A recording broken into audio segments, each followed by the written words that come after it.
Thank you for coming. This is our final Bridging the Divide activity for the fall semester.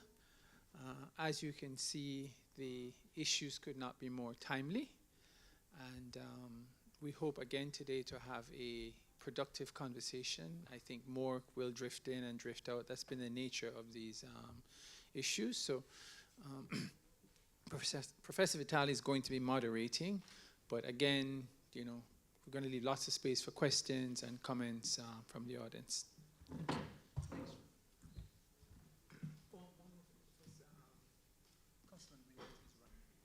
Yes. Thank you. All right, well, I'm glad to see that the audience outnumbers the panelists. That's a good start. Sometimes you go to academic conferences, you can't even count on that. My name's Alex Vitale. I'm a sociologist at Brooklyn College, and I've been working on policing issues, I realized the other day, for 25 years, and do a lot of popular writing about the police state for The Nation and other kinds of magazines and whatnot, as well as the standard required peer-reviewed research.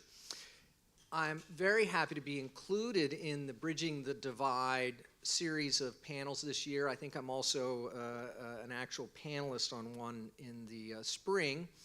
And I want to thank the members of the committee, I see one or two here, for inviting us all, and for Jeremy Travis having the kind of vision to have this kind of an ongoing, sustained conversation over the period of a whole year. We have a really interesting panel that should bring a diversity of perspectives about some important issues related to policing. When the panel was first relayed to us, there was an emphasis on broken windows and stop and frisk. I think now it's become a kind of broader theme about community perspectives about this, but I think we will have a sustained conversation about some of these high intensity forms of policing.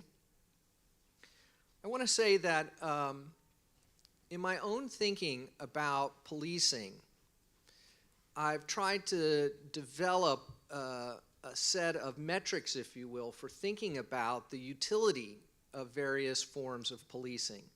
The most obvious and frequently cited is a question of effectiveness. Yet you'd be surprised how little data we really have about the effectiveness of a whole range of police practices.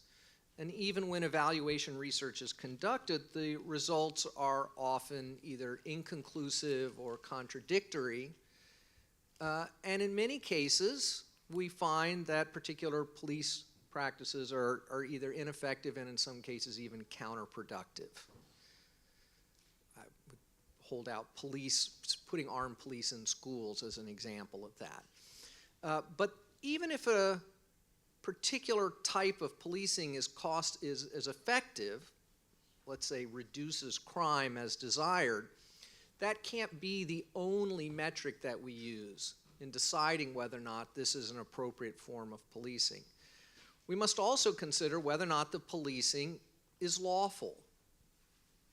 Now, this seems like this would be a straightforward consideration. Well, they're there to do law enforcement. Policing, therefore, should be lawful. And yet we find frequently that there are forms of police practices that are not lawful. The most recent example here in New York was the finding by a federal court that many of the stop and frisk conducted in New York and the practice overall was a violation of the 4th and 14th Amendment. And therefore, even if it was effective, which is unknown, I would say, given the research, it was clearly illegal. But even if it was effective, even if it was legal, we must consider another factor, and that is it just? Does it really serve the best interests of society? Yes, it's possible that locking up 2.2 million people in prison, the greatest act of incarceration in human history, maybe it was effective, maybe it was legal, but the consequences for a democratic, multiracial society, I think, are just completely untenable. That this cannot possibly be the only just way to achieve a safer society. So that when we look at stop and frisk, we can't just look at its effectiveness, its lawfulness, but we must also ask, what are the consequences for our society of a policing tactic that targets almost exclusively black and brown people, most of whom have committed no crime, have no reason that they were stopped except their presence in a high crime area and being within a certain target age and gender range. And we can ask that about a lot of police practices, and I hope that we'll get a chance to do that today. So we have 4 panelists for today, one of whom is on the way, we are told. Our first panelist is Glenn E. Martin, who's the founder and executive director of JustLeadershipUSA, an organization dedicated to cutting the U.S. correctional population in half by 2030. It empowers the people most affected by incarceration to drive policy reform. Glenn is a national leader on these issues and has actually spent 6 years in New York State prisons. He's had a number of impressive fellowships, has met with the president to discuss these issues, and is a frequent commentator in the media. Also, we have with us John Jay Professor Brian Lawton, who has been working on a wide range of police evaluation research, currently involved in research in Baltimore that cuts across the period of the Gray case. So we're just discussing that this may produce some interesting results. He's looked at stop, question, and frisk. He's looked at broken windows practices in detail, and he's going to give us some insights about the philosophy and the history of these ideas. Next, we have Ken Williams. Ken is a retired Brockton police officer. Brockton's a suburb of Boston. He was a homicide detective and is a member of Law Enforcement Against Prohibition. I meant to ask you if that was the case, and I'm glad to see it here in the bio. I think that's a most interesting organization made up of police officers, prosecutors who've decided that taking a prohibition approach to drugs is a counterproductive idea.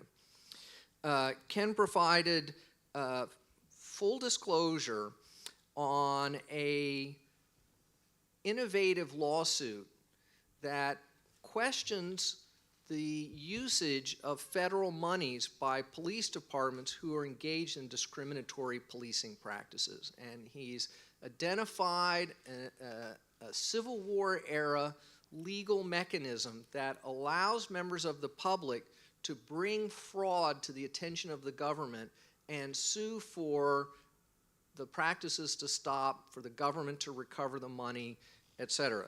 And so I'm sure he will have some interesting perspectives about his own time on the police force and what real police form might look like.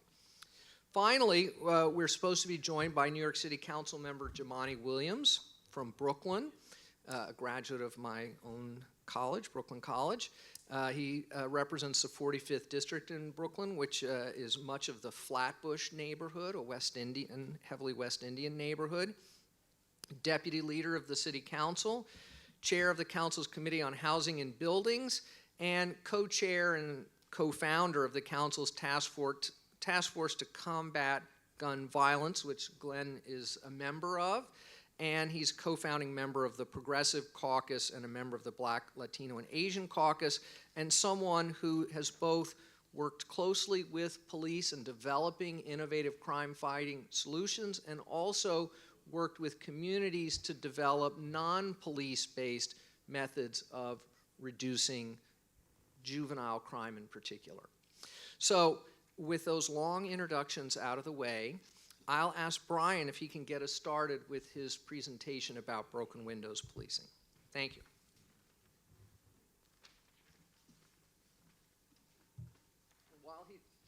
while he's setting up, let's see, for those on Twitter, you can find Glenn at Glenn E. Martin, Jumaane at Jumaane Williams, that's 2 A's in Jumaane, and myself at A. Vitale. Well, thank you very much for the introduction, and good afternoon, everybody. Thank you. So let me start off asking a very simple question, which is, of course, you're all sitting here, and my assumption is, of course, that you've all heard of broken windows theory, broken windows policing. And I'd like to ask a simple question, which is, how many of you have read the original 1982 publication about broken windows by Wilson and Kelling? And so I see a few hands go up, and that's wonderful. But one of the things I would like to talk a little bit about today is the fact that we use this term broken windows and we tie it back to this work by Wilson and Kelling, and to some extent this is a huge mistake in terms of what Wilson and Kelling originally thought of in regards to their work and how we use the term broken windows policing now in our everyday discussion of broken windows. So what I wanted to do was I wanted to give you a little bit of an academic talk about broken windows, but I also know exactly how boring that can be. So what I decided to do instead today was to give you a little bit of the article without having to give you the whole article, which is I want to start off by talking a little bit about where the broken windows idea came from. And I'm going to do that by using some quotes from the original 1982 Atlantic publication. By the way, if you're interested, you can generally find that online as a PDF somewhere. And also you'll find that since it's an Atlantic publication, it is not a research journal, so you don't have to worry about bothersome tables, logistic regressions, and whatnot as you try to go through it. Instead, what you have are two individuals who had a history of working with police departments and asking some difficult questions, take a moment really to some extent to almost pontificate about what they thought was going on in terms of the work that they saw. And what I really just want to point out is a couple things that initiated this discussion of broken windows. And you can see it from a couple of the quotes up on the screen. The first is, residents of foot-patrolled neighborhoods seemed to feel more secure, tended to believe that crime had been reduced, seemed to take fewer steps to protect themselves from home. Citizens of foot patrol areas had a more favorable opinion of the police. And finally, officers walking beats had higher morale, greater job satisfaction, a more favorable attitude towards citizens than did officers assigned to patrol cars. What Wilson and Kelling were talking about was a study that examined the impact of officers on the street versus having officers driving around in patrol cars. What was the impact on crime? Was the initial research question that they asked. Their finding was it had almost no impact on crime having officers on the street versus having officers on in patrol cars. And there were a number of reasons why they felt there might be a difference. Obviously, there's a great deal of rhetoric around the ability of the police to respond very quickly when they're in patrol cars. And also there's some discussion about whether or not there's a little bit more of a human factor in regards to officers being on the street. And what Wilson and Kelling were really trying to examine here was what those differences were that they were seeing, and what did they actually mean in regards to dealing with a population. Now, I won't spend a lot of time on some of these, but one of the most interesting things that Wilson and Kelling found was many of the citizens, as they say, were primarily frightened by crime, especially crime involving a sudden violent attack by a stranger. However, we tend to overlook another source of fear, the fear of being bothered by disorderly people. Not violent people, nor necessarily criminals, but disreputable or obstreperous or unpredictable people. Panhandlers, drunks, addicts, rowdy teenagers, prostitutes, loiterers, the mentally disturbed. And now again, what Wilson and Kelling were coming at is, and many of you see, you're starting to see the link towards the discussion that we now have of broken windows policing, the idea of addressing some of these issues, right? And to some extent, the question becomes exactly what is the police role going to be when having to or dealing with issues around these types? What impact can the police have on this question of fear, particularly in light of the fact that there's a great deal of research that suggests that often fear and crime itself may not be necessarily well linked. Now, what also becomes interesting is some of the notes that Wilson and Kelling made about the people and the police that were serving those individuals. In terms of the people, they talk about the idea that people could be identified in one of two groups, regulars and strangers.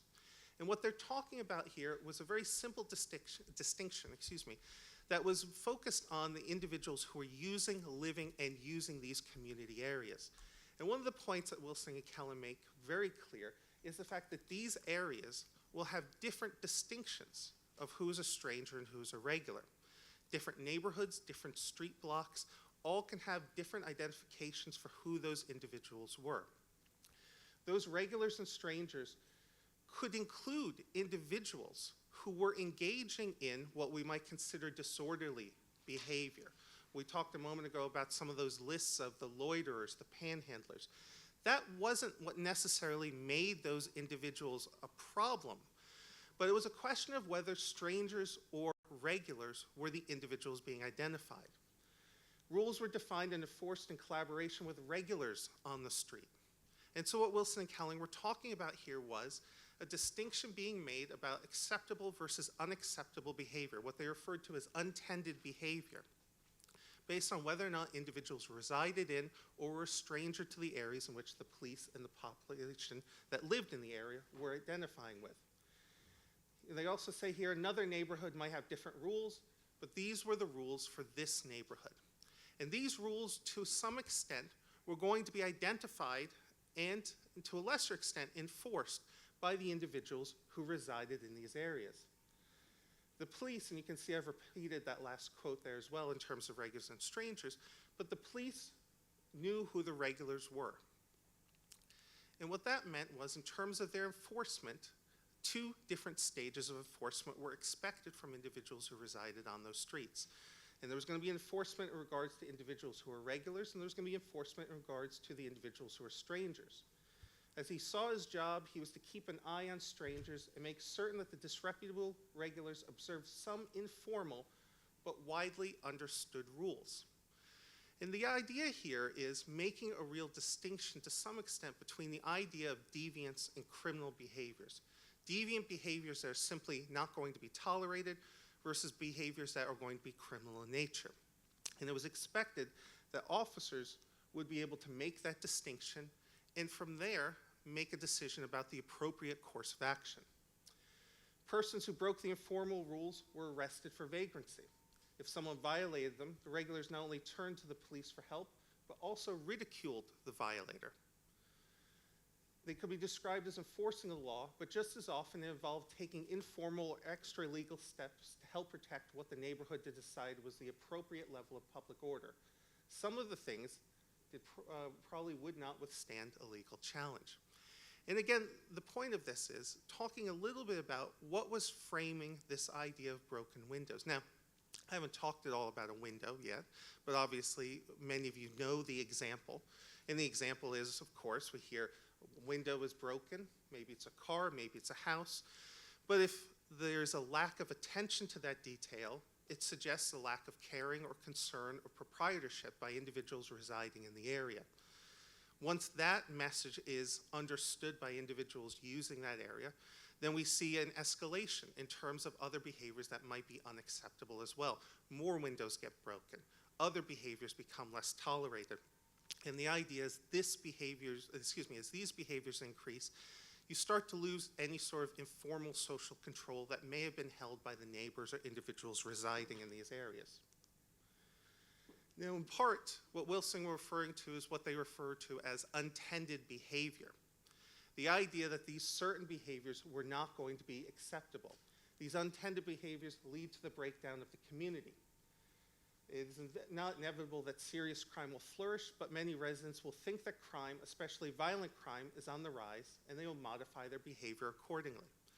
And this is, of course, when Wilson and Kelling start talking about the fact that individuals will stop talking to one another. Individuals stop sharing information. There becomes less knowledge or communication or community throughout a particular area. And again, we see this as a sample of an escalation of these behaviors, if, of course, what they're saying was working. Now, in part, the conclusions that Wilson and Kelling came to are what I think we have more widely taken from the popular media and the popular discussion of broken windows. It says here, our experience is that most citizens like to talk to a police officer. The essence of the police role in maintaining order is to reinforce the informal social control of the community itself. Though citizens can do a great deal, the police are plainly the key to order maintenance. And order maintenance becomes, to some extent, the key discussion that Wilson and Kelling are getting at. How do we maintain order? Now, part of the question, and maybe the better question, is what is order? What is the appropriate order, and who gets to define that order? Now, this is where we start to see a disconnect, I think, between the work that Wilson and Kelling have done and the way that we talk about broken windows today. In part, we've seen a number of individuals take this idea of broken windows and they've tried to test it. And we've heard many success stories and we've heard about many failures in regards to broken windows. We've heard success stories. Very often New York City is touted as a success in regards to broken windows. In many other cities, we've found a lack of success in regards to this connection. But at the same time, we also have to be very careful in regards to that discussion, because the question we ask in regards to what Wilson and Kelling have talked about for this idea of a test versus what we're actually using as a measure of the success or the failure of these types of enforcing strategies are very different. Going back to the earlier discussion, one of the things that Wilson and Kelling focused on was the question of fear and whether or not individuals' fear could be impacted by the role of the police, the presence of the police, and so on. And what they found was that this was in fact the case. However, often when we talk about broken windows today, we don't discuss fear. What we talk about is the idea of enforcing low-level or the prosecution of low-level crimes, disorder crimes, and the impacts that they can have in regards to more serious or violence-related crimes. And we've seen, again, mixed support. The work by Kelling and Sousa estimated that one violent crime was prevented for every 28 disorder arrests in New York City. Sherman found no link between the enforcement of drinking and parking laws. Worrell found misdemeanor arrests to be negatively associated with county-level property crimes. So more misdemeanor arrests resulted in less property crime. Hinkle and Weisberg found that areas with higher police presence reported higher levels of fear. Now, the problem is that all of these different studies, all of these different interpretations are using different sets of measures, but they're all using one name, and the name they're using is broken windows and broken windows policing, but they're not measuring the same thing. And this becomes difficult for us at times to talk about the effectiveness of this type of strategy. Now, in part, you have here a quote from the Center for Evidence-Based Crime Policy. What is broken windows policing? It's a model that focuses on the importance of disorder in generating and sustaining more serious crime. Disorder is not directly linked to serious crime. Instead, disorder leads to increased fear, withdrawal from residence, and ultimately, the police can play a key role in disrupting this process. And that is the definition, that is the assumption that we often make in regards to this discussion of broken windows, that the police are going to play a key role here in regards to disrupting these more serious violent criminal behaviors. Now, what's interesting is, and some of you asked before how many people had read the original 1982 article by Wilson and Kelling. I got a handful of hands that went up about that. But what you might not know is that in 2015, Kelling came back with a response. And this was actually published in the online journal The Politica. And the title of the article is, "Don't Blame My Broken Windows Theory for Poor Policing." And what Kelling said, unfortunately Wilson passed away, what Kelling had to say was a little bit different than the language that we often use in regards to broken windows. And he made a couple of points that I think are worth talking about. The first is, in regards to the original idea behind broken windows, well, we have talked about this, and again, we have adapted this to become a strategy around arrests for misdemeanor or disorder-related crimes. Kelling makes the argument that this was never intended to be one of the goals of this discussion of broken windows. Instead, he says it's intended to be a highly discretionary set of activities that seek the least intrusive means of solving a crime. Broken window policing sees partners to address it: social workers, city code enforcers, teachers, medical personnel. Arrest of an offender is supposed to be a last resort and not the first. And again, that's not the way we often think about broken windows. Now, the point of this isn't to say that we haven't seen strategies work. But the point of this is I think we want to be very careful when we start talking about or using a term like broken windows, particularly in regards to tying it back to prior research, tying it back to earlier examples.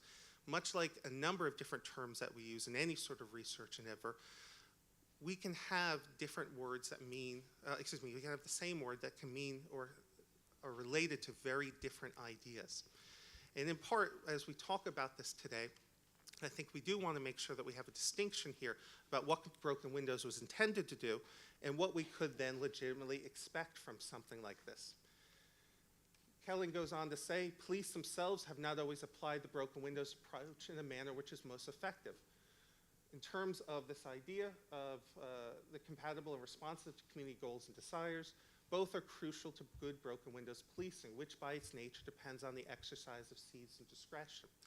Now, we could turn around and make an argument here that this may be Kelling backtracking a little bit.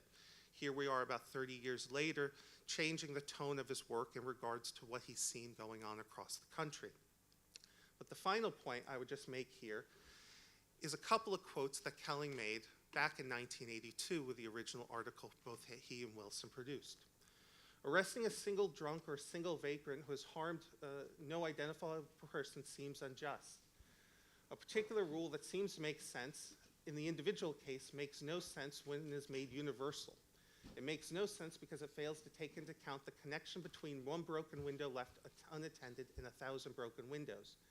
If an arrest is the only recourse for the police, the residents' fears will go unassuaged. And finally, how should a wise police chief deploy his meager forces? And I actually think this is one of the few times that you'll see, in part, academics coming forward with a response of this nature. The first answer is that nobody knows for certain. And Wilson and Kelling made the point here that they were not recommending, they were not suggesting a strategy here of higher arrests for misdemeanor behaviors. Instead, they were simply pointing out a relationship between this idea of disorder and what we'd see in regards to more serious crime later on. And I think it's important, again, for us to make a little bit of that distinction as we move forward with today's discussion. Thank you.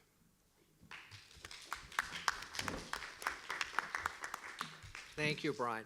Yeah, I found it interesting. You know, Kelling's own evaluation research often relies on misdemeanor arrests as a proxy for broken windows enforcement. So this is like a pervasive problem in the literature of trying to figure out, you know, what your independent variables should be to conduct this kind of research. Certainly. I mean, one of the largest difficulties that we face with a challenge like this is if we're not talking about misdemeanor arrests, what else are we actually documenting? Right. It could be some sort of measure of broken windows. Yeah, I think summons data is something that should be looked at more where it's available.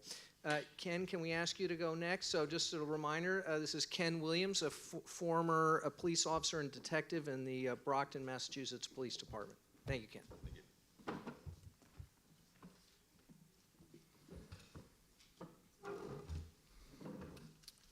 Again, a little bit of a background about myself. I'm a retired homicide detective. I worked for the City of Brockton Police Department, and during my term as a law enforcement professional, I guess I bring an inside perspective as far as what I observed and what I witnessed. What Brian just covered as far as broken windows, excellent presentation. I want to back it up before broken windows, because I think we have to have an overview of what society was like, and we also have to define the word community because it means different things to different people. Historically in the country, when we look at black people having come to the shore of America, we weren't recognized as members of the community.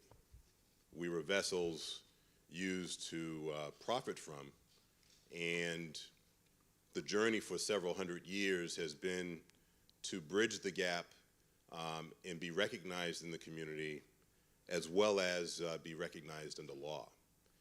We're here in a fine institution. I mean, you guys have a great school here.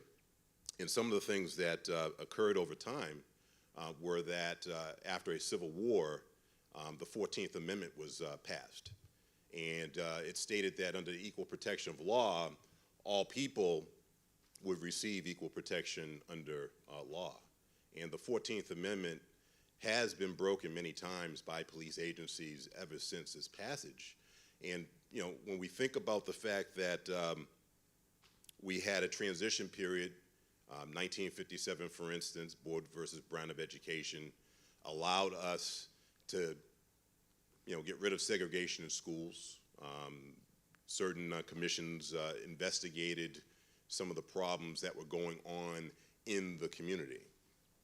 In 1961, the Civil Rights Commission report that was published, I'm going to quote, stated, agents of justice were committing unconstitutional acts upon certain individuals in the community. And then it goes on and it states, unlawful state action violates the Equal Protection Clause or the 14th Amendment, which goes back to 1868. And it says, no state shall deny to any person within its jurisdiction the equal protection of laws. This is in 1961. When we go a little further in the timeline, 1967, the Kerner Report under Lyndon Johnson is another commission that's investigating civil riots that are taking place in America. I mean, prior to this, we had the 1964 Civil Rights Act. We had Jim Crow that was eliminated. We had all types of things that happened that we should be aware of and recognize leading up to broken windows. The Kerner Report concluded the nation as a community was heading towards two societies, one black and one white. This is 1967. And it said that we're heading towards separate and equal, quote. And it also stated that the USA was faced with a system of apartheid if it continued to go down the path that it was heading. My father, back in the 60s, fought apartheid. He was working for Polaroid Corporation and was a very good photographer for them. He would go out around the country and he would travel and do all types of things for Polaroid Corporation. One day he went into work and he noticed a mock-up of a passbook from South Africa. And he asked his employer, what are you doing in South Africa? And the long story and the short story was Polaroid took 10 years to finally admit that it was selling its technology abroad in South Africa, in that community, and oppressing South Africans. So my father and many citizens from many different communities boycotted Polaroid Corporation, and within 10 years it divested its operations in South Africa. So as a young child growing up, I saw things that maybe another person from another community did not have to go and deal with, did not have to recognize. And many of these things today, as we lead into broken windows for me as a former law enforcement officer, looking at the policy, practice, custom, and the culture of policing, especially when I look at the Kerner Report from 1967 that establishes that it was perfectly acceptable to rough up black people as a police agency. It was perfectly acceptable to have a culture, policy, custom, and practice that violated the rights of certain citizens because other members of the community thought that that was perfectly acceptable. So I wanted to have an honest discussion about this because now we're 48 years later after the Kerner Report of 1967. And in 1982 came broken windows after the Kerner Report. But before 1982, and I think it's very important to understand what happened in policing. In 1968, there were roughly 200,000 police officers in the nation. Today, we have almost 1 million. There are certain things that happened as policy in this nation, and we have to recognize the fact that the policies have never changed. In 1960s, there was a report called the Moynihan Report. The Moynihan Report spelled out the crises that was taking place in the black community, identified the fact that America had been cruel, had used unbelievable, barbaric means to suppress and oppress black people, and that we should stop as a nation doing those type of things. As soon as the Moynihan Report was released, several years later came the war on drugs, another policy. The war on drug policy, if we think about prior to the 1970 war on drug policy, we didn't have a $65 billion smuggling operation from south of the border. We didn't have a mass incarceration issue that we see today. But we did have laws that were passed as policy back in Jim Crow, whether it was debt peonage laws, whether it was if you didn't have a job, you were going to be taxed differently than others, whether it was you not giving access to certain things that other people received. These policies and shifts in policies are throughout the time span here. And when the war on drug policy came about, it didn't target other members of the community like it did black and brown people. We have to be realistic about that. Today, I'm nearly 50 years old, 1 in 3 black men have been incarcerated. There are similarly situated white citizens, other people of ethnicity, that have not had to have that type of impact on them. 1 in 3 black men being locked up means that the poverty level that has been in place for such a long time as a policy is engineering more poverty. If we have children that are fatherless, if we have mothers raising children as single moms because someone is incarcerated, we're engineering poverty as a policy. If we evaluated our policy, for instance, on the war on drugs, we spent $1.5 trillion since 1970 trying to eradicate something that we can't eradicate. We've got clinical trials going on today that suggest that, for instance, if you're an opiate addict and you cannot kick your habit with methadone, that the best practice, according to clinical trials, is actually to treat you with heroin and methadone. But heroin is an illegal substance. It's a banned substance. So we're not even giving patients the best practice, the best medicine, because we've instituted policies that harm individuals. Moving forward, when we look at broken windows became an over-policing policy.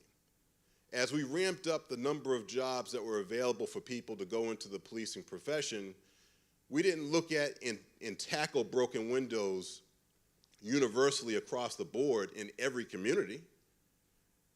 We went to the black community. We went to the brown community. And we began locking those people up instead of giving them help for their mental disorder. Now, enforcement is fine. This idea of having fear and everything is real, because if someone's committing a crime in your backyard, you're going to want it resolved. But at the same time, we're now recognizing as a nation, for instance, all of the people who committed a possession charge. And, you may have possessed crack cocaine because you were a crack addict, but you got a 20-year sentence. Someone who possessed powder, cocaine, paid a little bit more money for it, got a reduced sentence. So we have disparity even in our sentencing in the community when it regards poverty, color, and access to legal help. When I look at broken windows and I think about the over-policing that takes place, New York City is a perfect example. The policy we have to accept wasn't so much the broken window as much as it was stop on sight every black and brown person you saw. That's over-policing. Now, when we look at the law says under 1968, the findings under Terry versus Ohio, to go and look at stopping someone, the police have to have what's called a crime that may be in progress. They have to reasonably conclude, based on what they're observing, to want to stop a crime, or if there was a crime that was committed, apprehend the people who committed the crime. If you're stopping and frisking millions of people who have not committed a crime, you're harassing them. you're violating their rights.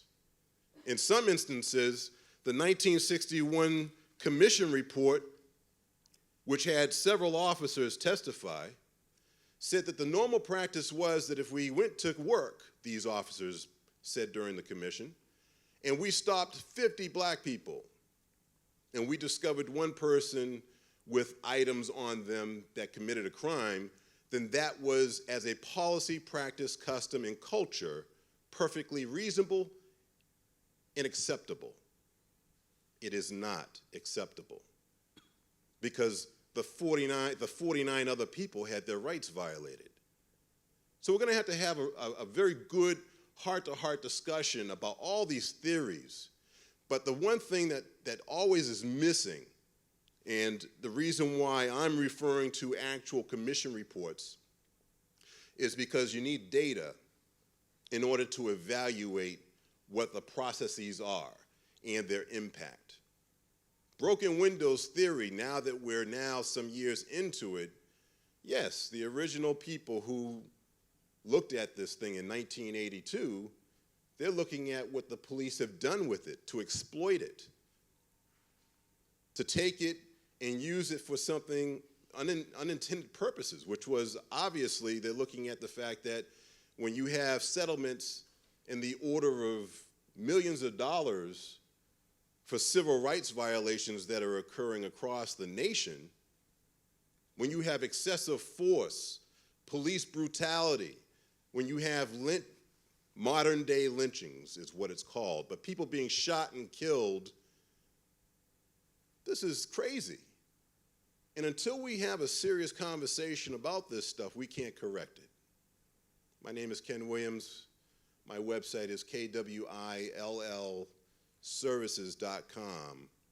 I also do wrongful death expert witness testimony, but the most important part here that I want to bring to the table is my perspective from what I have witnessed. Thank you.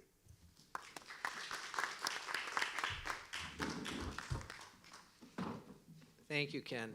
I had a chance to speak to a group of mayors and police chiefs in New Jersey a couple weeks ago, and one of the things I said to them was for 35 years we've had a war on drugs with all hands on deck, total enforcement.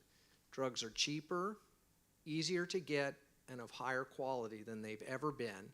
And I asked them, does anyone in this room think there's a high school student in New Jersey who can't get any kind of illegal drugs anytime they want them? No one raised their hand, just a lot of nodding. Yeah. Our next fast tweeting guest is Glenn Martin, Executive Director of JustLeadershipUSA. Thank you. Good afternoon.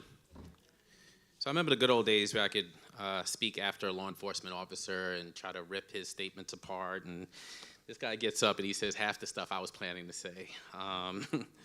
I appreciate people who use their personal experience to guide this work, and clearly you bring to the table a wealth of personal experience and a lot of courage. So this is great. Well, thank you to the organizers. Rarely do I get on a panel where people tell me we actually have a lot of time. Usually it's like, come on, let's get this over with. A little bit about me. When I listen to speakers, I want to know a little bit about who they are. Helps me to understand where they're coming from. First of all, I'm an advocate. I'm not a researcher. I'm not an academic. I make no qualms about that. And I usually speak from the personal perspective, and I usually do my best to bring into rooms the stories of people who are impacted by these issues. And I'll try to do a little bit of that today.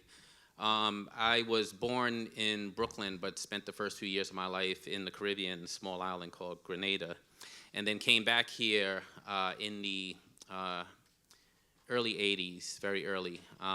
So think New York, think Dinkins, think Giuliani, think Mayor Bloomberg. I have a father who was a police officer for his entire career.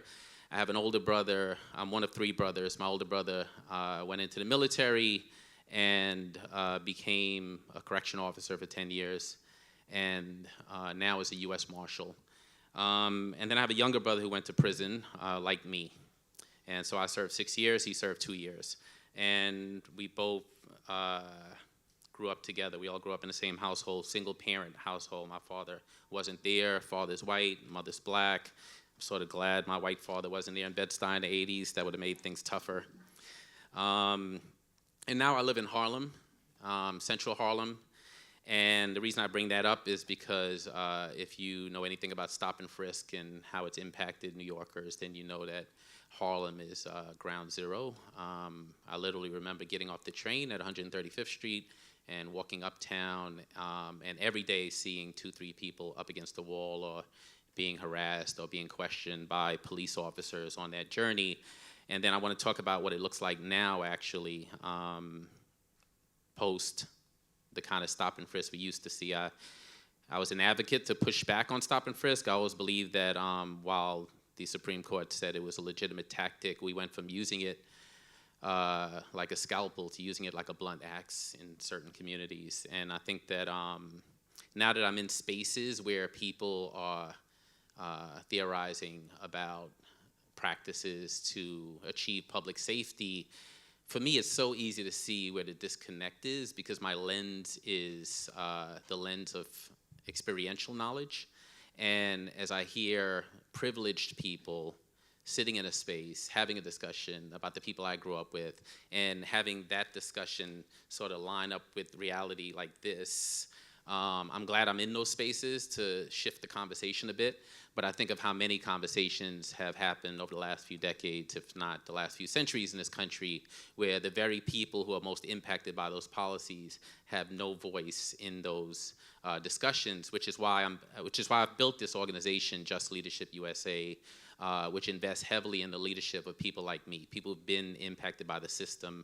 We've only been around for a year, but we've trained over 100 leaders from 18 states around the country to actually be a part of this work, to talk to Congress, to talk to members of law enforcement, to talk to mayors and governors and other bodies that are making decisions, because the road to hell really is paved with good intentions. And I think of a space that I'm in often at Harvard lately. It's called the Executive Sessions on Community Corrections, and it's built off the model of executive sessions on policing, where community policing was given birth, and not in its current iteration, but if you read the memos and you read the reports written and so on, you see that there were a lot of good intentions there, but recently at these executive sessions, we're about 2.5 years into a 3-year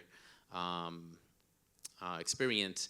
I asked my colleagues, can I bring in some of the formerly incarcerated leaders in our leadership training to sit as observers? And as you sit as an observer in those sessions, you don't get a chance to actually weigh in during the sessions, but you do get a chance to listen in. And then during the breaks, you get to talk to some of the people who do have a chance to sit at the table. And I'm one of the people who sits at the table, so I do think that's progress. But I can't tell you how much time I spent with my leaders in between the sessions.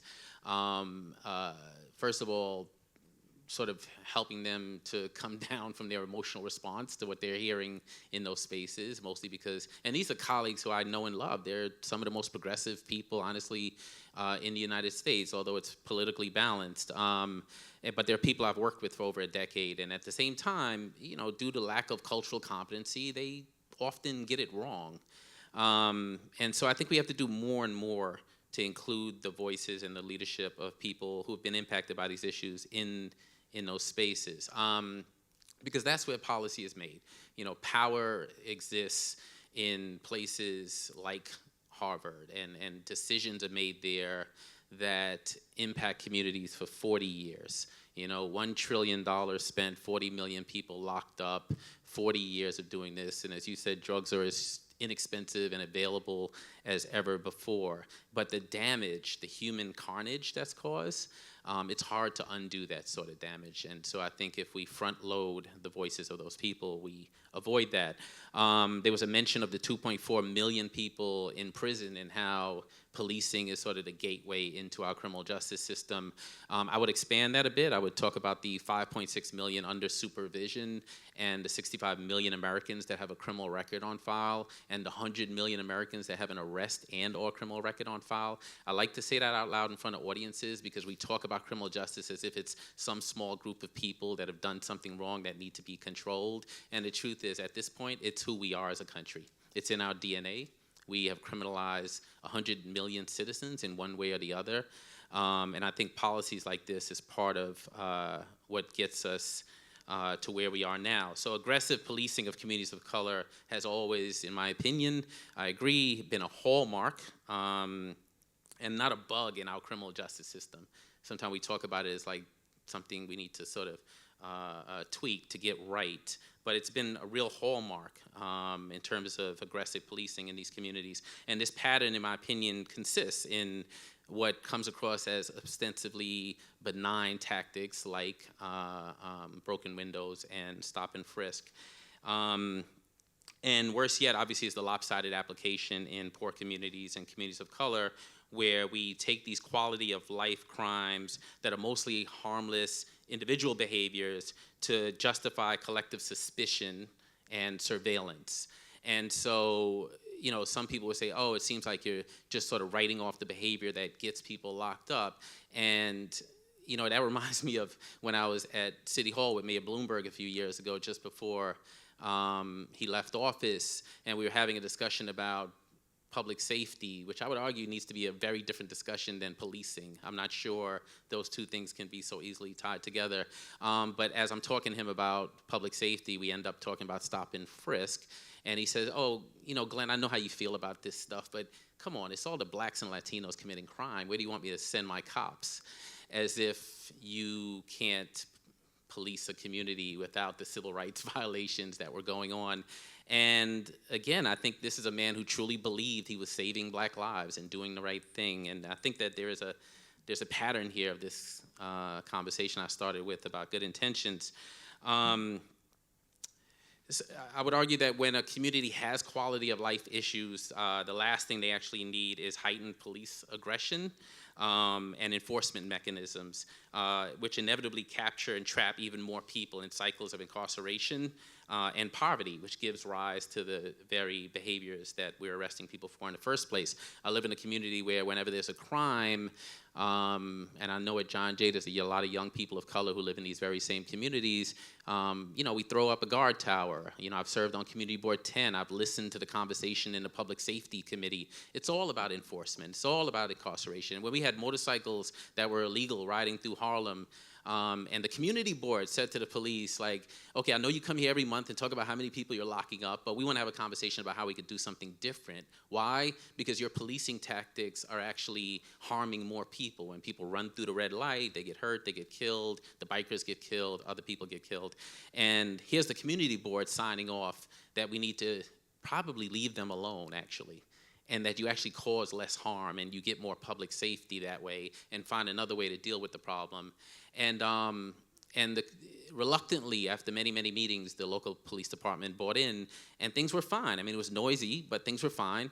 And then the police came back a few months later and said, oh, you know what, we found a better way to lock these guys up. We do surveillance, we find out where they store their bikes, and there's a provision in the law that says when they take the bike out, if it lands in the street and it doesn't have a license, as soon as they sit on it, we can lock them up. And so that's how we're locking them up now. And I just, if you're a hammer, everything looks like a nail. And even when the community is telling the police we should probably do something different, police were doing what police officers do. And I'm talking as someone with a brother in law enforcement. Try to remember that. And I'm also not talking as someone who doesn't believe in public safety. I had a meeting with Bratton recently where it was a great meeting. You know, it was actually a great meeting. And I know that he's been working a lot with John Jay and thinking about NYPD and communities of color and public safety. And at the meeting, he talked about the historical context of the police department and the lives of people from communities of color and so on. And I said to him, I said, you know, I'm not sure if you hear this sort of messaging from people coming here to talk to you, but I'd have a hard time walking out of this meeting and not saying something about where we are now in terms of stop and frisk. Because what I've seen is that although we've reduced the numbers significantly, and it's really different, it's like you can walk through Harlem and feel the difference now.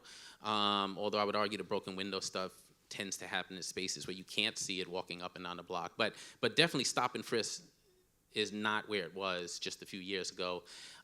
Except the other thing you don't see in my community now is a police officer. And so we went from seeing 4, 5, 6, 7, 8 police officers in a 4 or 5 block radius screwing with these young guys to, okay, it reminds me of the Bloomberg conversation. If you don't want stop and frisk, maybe you don't want cops. And that is so insulting to the communities that are dealing with public safety issues. People do want a cop when they need a cop. I agree with that. I think most people would say that. At the same time, you just don't want a cop that's violating your civil rights. And that theme continues to play out for policymakers, in my opinion, and it gets in the way of law enforcement working more closely with communities to solve public safety issues. And, you know, normally I do an exercise, and I think I'm about 8 minutes into my 15 minutes, 8, 9 minutes. You're good. I'm good. I'm 10 minutes in, cool. I usually do an exercise. I won't do it, but if you close your eyes at some point and think about the safest day in your life and what that experience was like and who was around and what you smelled and what was happening and who was there and what you were doing, I guarantee you no one will open their eyes and talk about police officers, right? So police officers, unfortunately, have this job and this responsibility of public safety when, let's be frank, like police officers are a lot of times cleaning up the mess at the end, because public safety is about schools and healthcare and opportunity and hope and all the things that we actually work to extinguish when we use heavy-handed tactics, or when we take legal tactics and overuse them and make broad assumptions about entire communities, when tons of research, much of it coming from this very institution, tells us that even the most high crime communities have a very small number of people that are actually committing crime. Someone just got shot on my block a couple of days ago on 138th and Lenox, and just about anyone on the block could have told you where it happened before we found out where it happened. People know. If you live in the community, you know. Even if you don't, even if you're not part of the culture, which is weird because both things sort of operate parallel. If you're in the culture of sort of being in the streets and hustling and committing crime, all that stuff exists alongside, and every once in a while those two worlds collide. But the people who live in the community, they know. I walk by the young people on the corner. I can tell you who is the guy selling heroin because it comes out early, and you got to sell heroin early because it's like a medication for people. They need it, and he disappears at 11 o'clock, and then the guy who sells crack comes out later on. Like, I know who they are. I know what building they're in. You can see the traffic. When the scaffold goes up, it's a perfect place to commit crime because it's dark. Maybe the cops should talk to me. We could have a discussion about public safety. So I think the state should be operating and acting in cooperation with communities to repair broken windows and quality of life instead of criminalizing the people who survive the blight of both. This means, in my opinion, the actual full dismantling of broken windows and stop and frisk policing as we know it now. I believe that both policies are patently bankrupt, whether they're being used here in New York. And I think the only reason like New York's experience in stop and frisk was so highlighted is because we actually had a mayor who cared so much about data that we ended up with the data, and that helped us to paint a story. But let's be clear, this stuff is happening all over the country in places that don't have the resources to tell the story. So in New York, you could sort of identify it, name it, grab it, indict it, get rid of it. You can't do it in other places around the country because they don't have the investment. And what was interesting is having a mayor who used data for every other decision, and in this situation, he seemed to be pretty hell-bent on the data not driving his decision-making until there was a lot of pressure from advocates. And that's where I'll end my talk, is in saying that I don't think we should be naive about where change comes from. It's great that we use spaces like this to have discussions about what else and to challenge what currently exists, but I think it's mass movements that effectively demonstrate how an unresolved grievance threatens powerful institutions. Power concedes nothing without a demand. Black Lives Matter. I think that even if I look at my own work, and in some ways, when I got out of prison, I started way at the back end. How do I help people who are reentering? How do I work on reentry policy? And the more you work on that stuff, the more you realize you're way downstream collecting the broken bodies at the end of the river. And my career has essentially been going further and further and further and further upstream. I never thought I'd be speaking out on policing issues, but you can't talk about mass incarceration without having a discussion about policing issues. I think by the time I'll retire, I'll be working in some sort of education policy space because this stuff goes even further upstream. But it's clear to me that the work that's been done by young people who are willing to risk their lives out in the street and the Black Lives Matter movement has created the kind of space for me to be able to walk into the White House and have a discussion with our president. We can have conversations about data and research and what works, but we have to challenge power for things to change. It's just if you look historically in this country, it's the only way things have ever changed. When you think of the mission of Just Leadership USA to cut the number of people under correctional supervision in half by 2030, people are daunted by the idea of doing that. How do we get there? We have a criminal justice system that has punitiveness as its remaining value. We've lost parsimony and proportionality and civil rights and citizenship as underlying values. But I tell people, if you feel daunted by such an audacious goal, then just look backwards. If you look backwards in history, you see how things happen, and things don't change until there's a demand by the very people who are most oppressed by a system, because those are the people who rise up, define the oppression, and then help us find a way out. Thank you.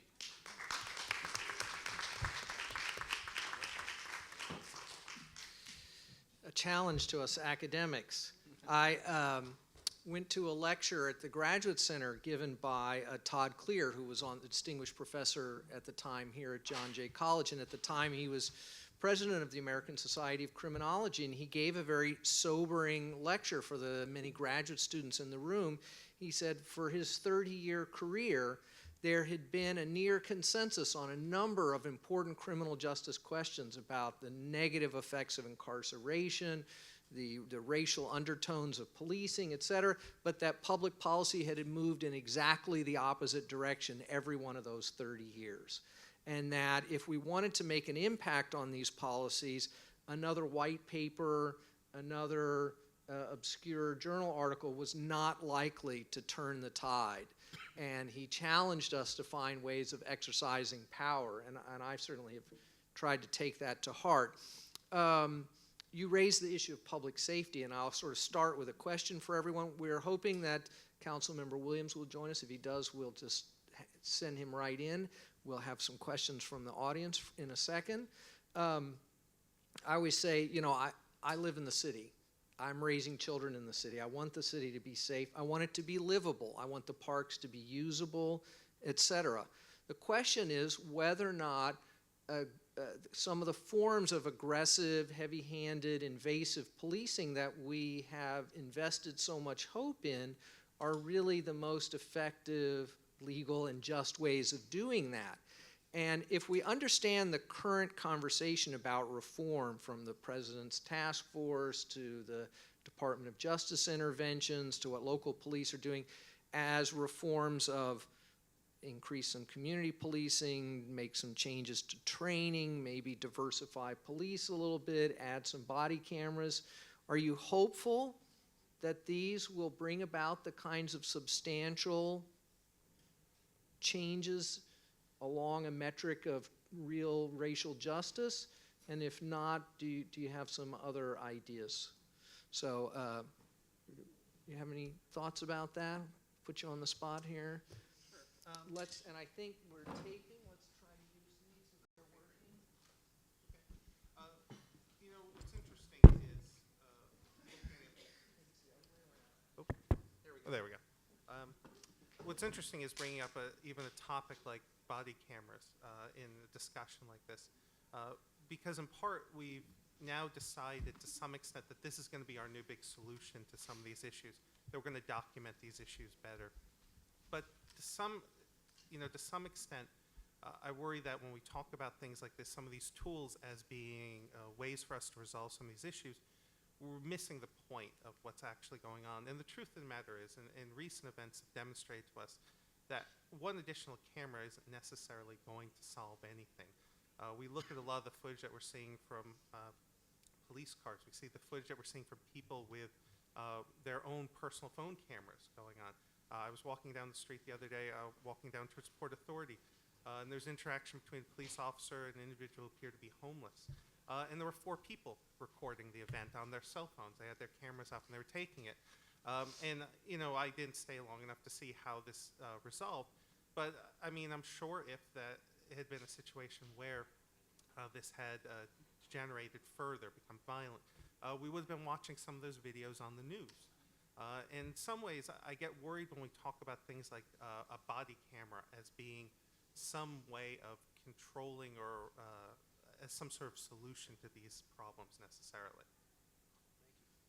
Gentlemen?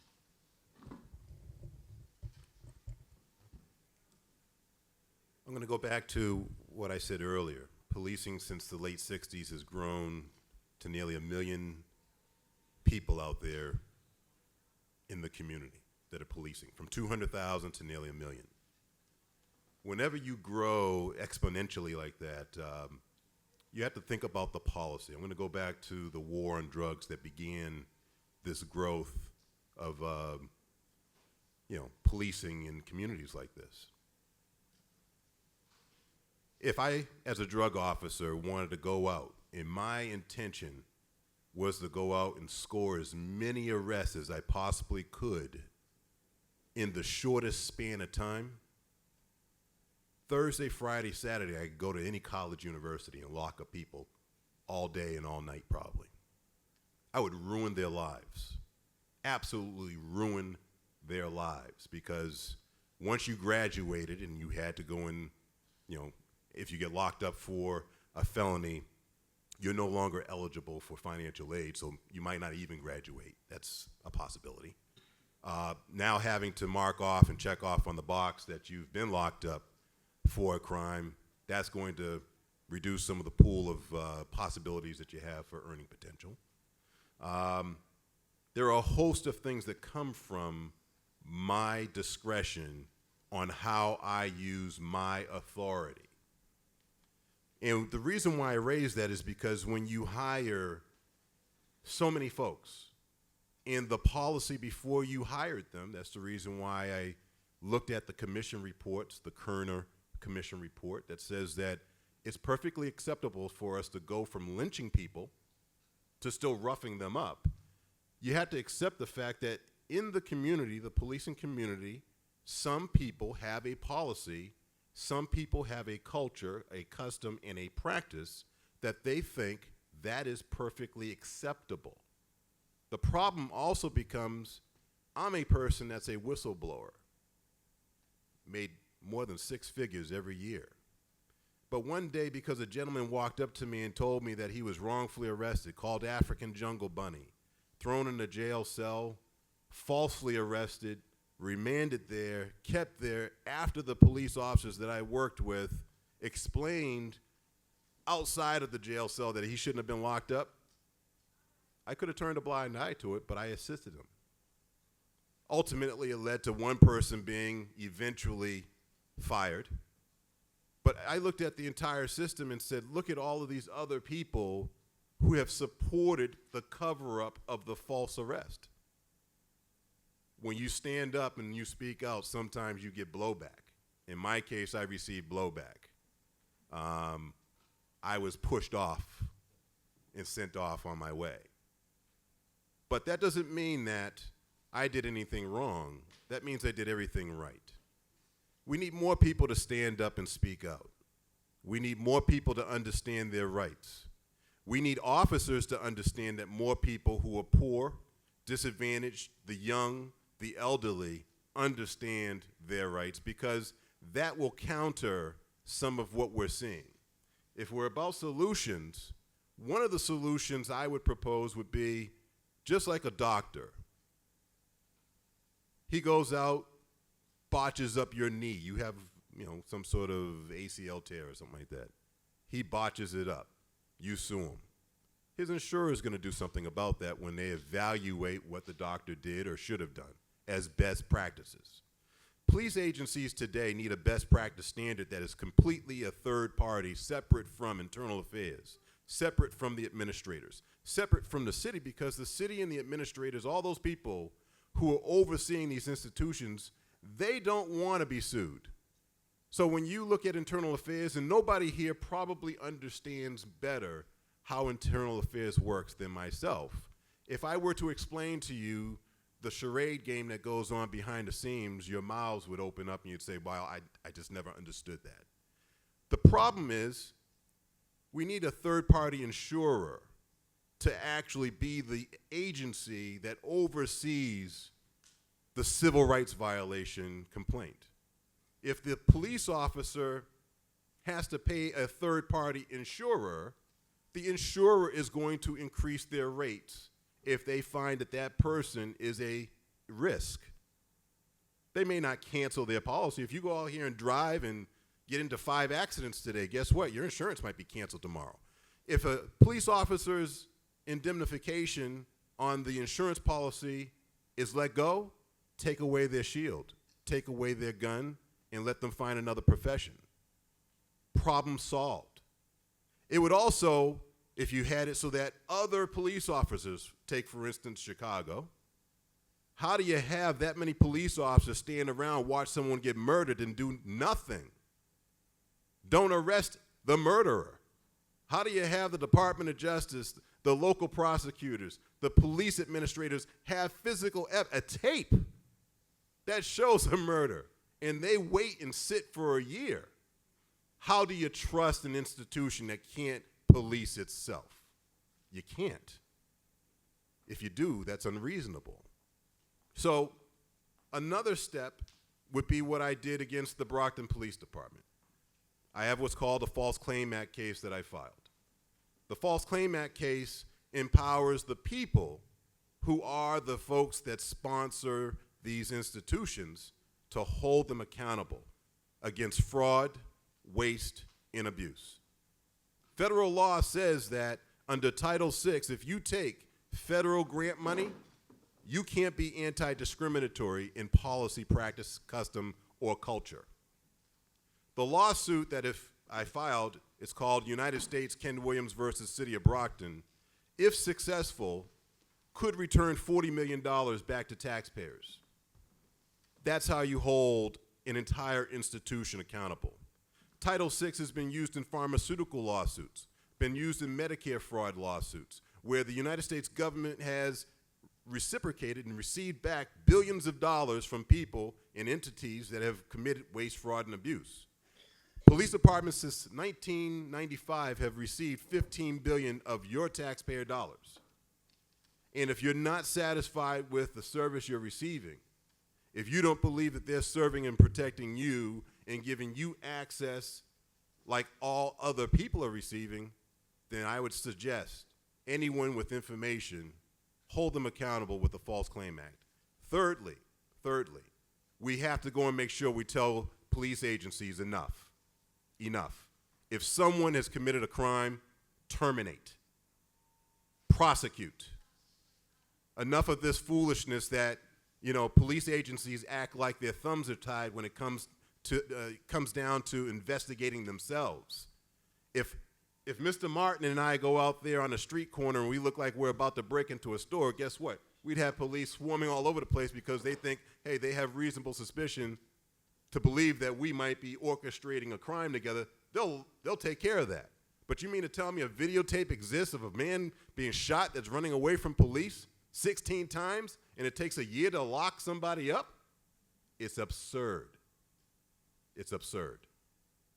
So it's imperative that every citizen understand they fund that entity. Hold it accountable. I'm going to be brief because I see we're joined by Councilman Williams, and I want to give him an opportunity. I'm eager to hear him talk myself. So I've obviously never run a police department, but I have run a relatively large institution, and what I know is a couple things I know. One, I know that unfortunately when it comes to institutions like the police department that tend to be systemically racist around the country, that institutions change people long before people change institutions, unfortunately. And I've seen so many people I know who grew up in some of the same neighborhoods I live in who become part of the culture long before they're able to challenge the culture. So I'll start by saying it's a difficult institution to shift, even for the most well-intentioned person who becomes a part of the institution. Having said that, I know that human beings respond to what you measure and what you say you care about. So I think leadership has a lot to do with it, and data points have a lot to do with it. If you're a police officer like anyone else in any place of employment or just any human being, you tend to pay attention to what it is that your boss or what people care about that's going to help you to advance. And in policing, for way too long, it's been, the numbers, how many citations, how many summonses, how many people arrested. And that's pervasive throughout the system. Even if you go over to prosecutors, right? Like how many people are prosecuted, how many years. And so that punitiveness that I talked about earlier is so ingrained in our law enforcement practices and policies that I actually would argue that it's gone well beyond law enforcement. If you look at our healthcare, our education system, our other policymaking institutions, I think they've all adopted this sort of punitive approach. And so during my talk, I mentioned the word values, and I know sometimes it's hard for people to wrap their heads around values because it doesn't seem as concrete as some of the policy discussions that we tend to have.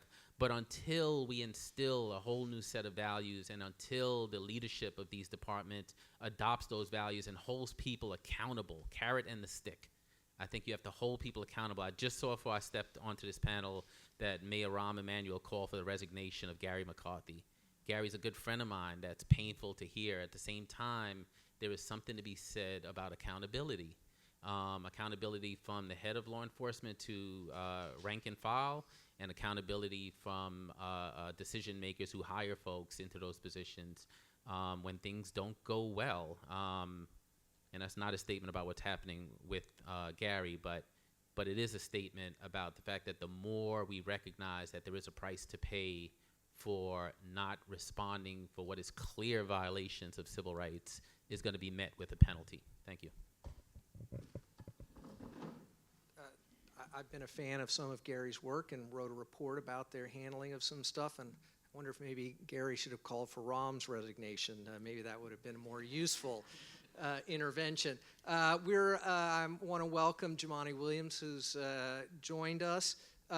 Rather than doing a set speech, he's going to join us in the Q&A, so maybe I'll give him a chance at the question we were just discussing, which had to do with how optimistic we are about a lot of the police reforms that are being heavily talked about, like body cameras, some changes to training, some increase in diversity of police, and also if there are some alternatives to a kind of police-centered approach to improving this problem. And in particular, maybe you could say a few words about the gun violence reduction efforts, the juvenile youth violence reduction efforts that you've been so involved with. Thank you very much. Is it on now? And I apologize. I had a bunch of meetings that went a little over than we thought, but thank you for allowing me to get involved anyway, and I'm happy to be on the panel with these panelists. And I also apologize if I say anything that's repetitive. So it's interesting for me. I always feel like policing. The problem I have a lot of discussions is discussed kind of in a silo, and so I think really to get to the problems of policing, you have to talk about all the other problems that the police are sent in to solve, even though they cannot solve it. And so that's been a huge issue for me that I've tried to always make it a more of an interdisciplinary response to these issues, because we have been trained to believe, particularly in certain communities, that the only response has to be police. And the system is set up to lock people up. It's not set up for justice. It's set up to lock up people, and the people you lock up have more melanin in their skin. That's, people debate it, but it's not debatable. That's kind of what it is. And so that's why it's often difficult to change it, because it's not that the system is broken. It's working the way it was created to work, and we have to change the whole dynamic of it, because it's not just, it's inhumane, and it violates folks' civil rights. So you have to kind of understand and accept that to make the corrections that are needed. And like what happened in Chicago, it's always great that there's some kind of response. I also agree, as many people believe, that it might have been Mayor Emanuel that may have needed to shift. But even when, at the height of my battles with Mayor Bloomberg and Commissioner Kelly, I never called for Kelly resignation, because that is a simplistic response. And so when I hear about what happened in Chicago, well, my question is, did you let him go and say that these specific changes were not made and this is what needs to happen? Because if you let him go and you bring someone else in without any strategic or systemic changes, it's going to fall into the same historic patterns that have always happened. And that's what's happened here kind of in New York City. I mean, every commissioner that I can remember, we've had similar or same complaints about. And that's because we haven't made the systemic changes in thinking about how we police, when we police. And so that's a fundamental question that I do have optimism about, particularly the environment that we're in now. If we can take some of the energy that we are that we're focusing in policing now, which we should, we need police reform, but those reforms without changes in how jobs and economic changes are made in those communities, how housing is addressed in those communities, how the educational system in those communities are addressed, and they're actually killing people just as real as the police are. It doesn't happen as quickly, so the response is usually not as acute, but it's happening with the same racial aspect, the same social injustice aspect, whether it's jobs, housing, or education, as it is with the police. Just the police are more acute, and the police are sent in to try to solve all those problems when they can't. The only thing they know and the only tools that they've been given are summons or arrest. I think in a true system, all those things have to be working together. You have to give police more tools than just arrest and summons. They should be connected with other agencies throughout the city so that if there is a broken window, you're connected to an architect or a carpenter so they can come fix it, not necessarily make an arrest right away. And I think that's the thinking that we have to get to and ingrain in folks. And it's just difficult to do that because we are trained crime equals more police. And I sometimes differ with the professor here. I still support police and additional police officers. I have no problem with that. My biggest problem is, why is that the only response that these communities are given? And oftentimes people say, well, communities ask for them. And I say, yeah, well, they've asked for more jobs, they've asked for cleaner streets, they've asked for better housing. We can't seem to answer those questions, but we do answer the police response. And so that's fundamentally where I think it has to, the change has to come. And if that can happen, then I am very optimistic. I don't want to take too long, but you asked a question about the gun violence response. And we have, I think, made some good efforts, particularly with folks like Glenn Martin and others who are working on this. It's a much longer process, but we have, I think, made headway in trying to get other agencies involved in gun violence and taking accountability for gun violence. So it's not just the police department. The police department says we have a summer all-out program, which in my case is fine because that's the resources they're given, but where is the Department of Mental Health? Where is the Division of Youth Community Development? Where is their summer all-out program? When we had Ebola, when we had Legionnaires, all of these agencies stood together. When we come to crime and gun violence, the only agency I see is police. And that's what the problem is. And so we had a gun violence task force that Glenn Martin was on. We had, I think, what is now called the crisis management system that involves, what do you call them? Violence interrupters, yes. Credible messengers, thank you. Credible messengers that go in to try to stop the violence from a public health perspective. We view it as a virus. So there's a shooting, you want to stop it. But we got the idea primarily from Chicago. It used to be called ceasefire, not to be confused with Boston ceasefire, but that's a whole nother panel. But we made it New York style. And so we took that and we put wraparound services so that in 18 areas now, it grew from 5. It was 5 million under the last administration. This administration, and speaking of it, increased it to $18 million. And but it's a 10 by 10 block area. Each one of them have these violence interrupters. They have jobs that are specific for this area. They have job training that's specific for this area. They have legal assistance that's for this area. They have mental health that's for this area. And so far, this data is showing that it's working. Hopefully one day it'll be across the entire city that you have the way it's supposed to work is a gunshot and all these people respond. But that's one part of it, and you need to make it grow. My hope is that the mayor soon will have an office just dedicated to gun violence in a way that he does other things, and we've been pushing on that. I'm happy to say that many agencies have been meeting, and hopefully that will continue to grow.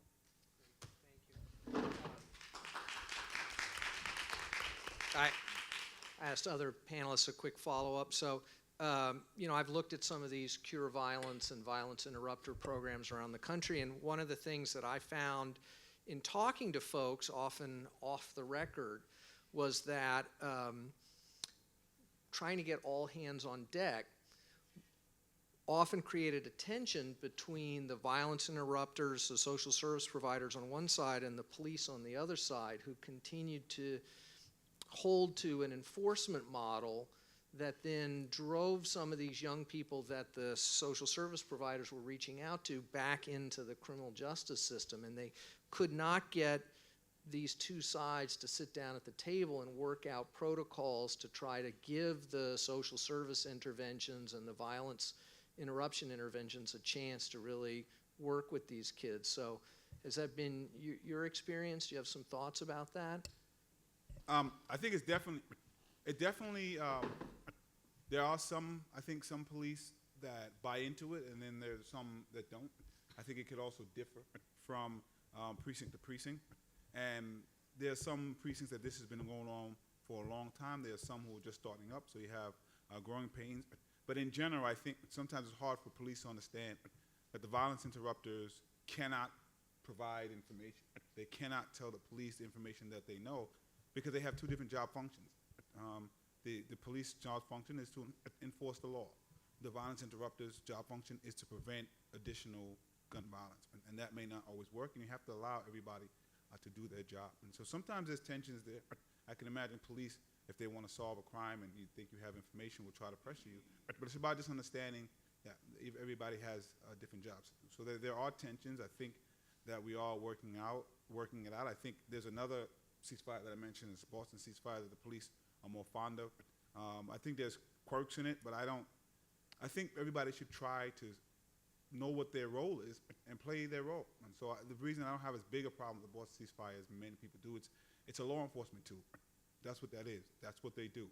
The Chicago model, which is now cure violence, is not law enforcement. And so we just can't expect somebody who's not a law enforcement to be doing something else. And so I think it's about the continuing conversation and seeing what people can complement what other people are doing without trying to force them to do a job that they weren't paid or didn't agree to do. I told the panelists they'd have a chance to ask each other any questions. Does anyone have any questions? If not, we can just hear from the audience. We can interject as needed. So I'm happy to open it up to questions. We have a lot of time, so I can always keep asking them in the absence of others, but I'm sure there's a few questions out there. People can tweet me questions if they want, if they don't want to get up, at A Vitale. I got some earlier. Yes, there's a microphone in the back, if you don't mind, because I think they are taping, and that way we can hear you.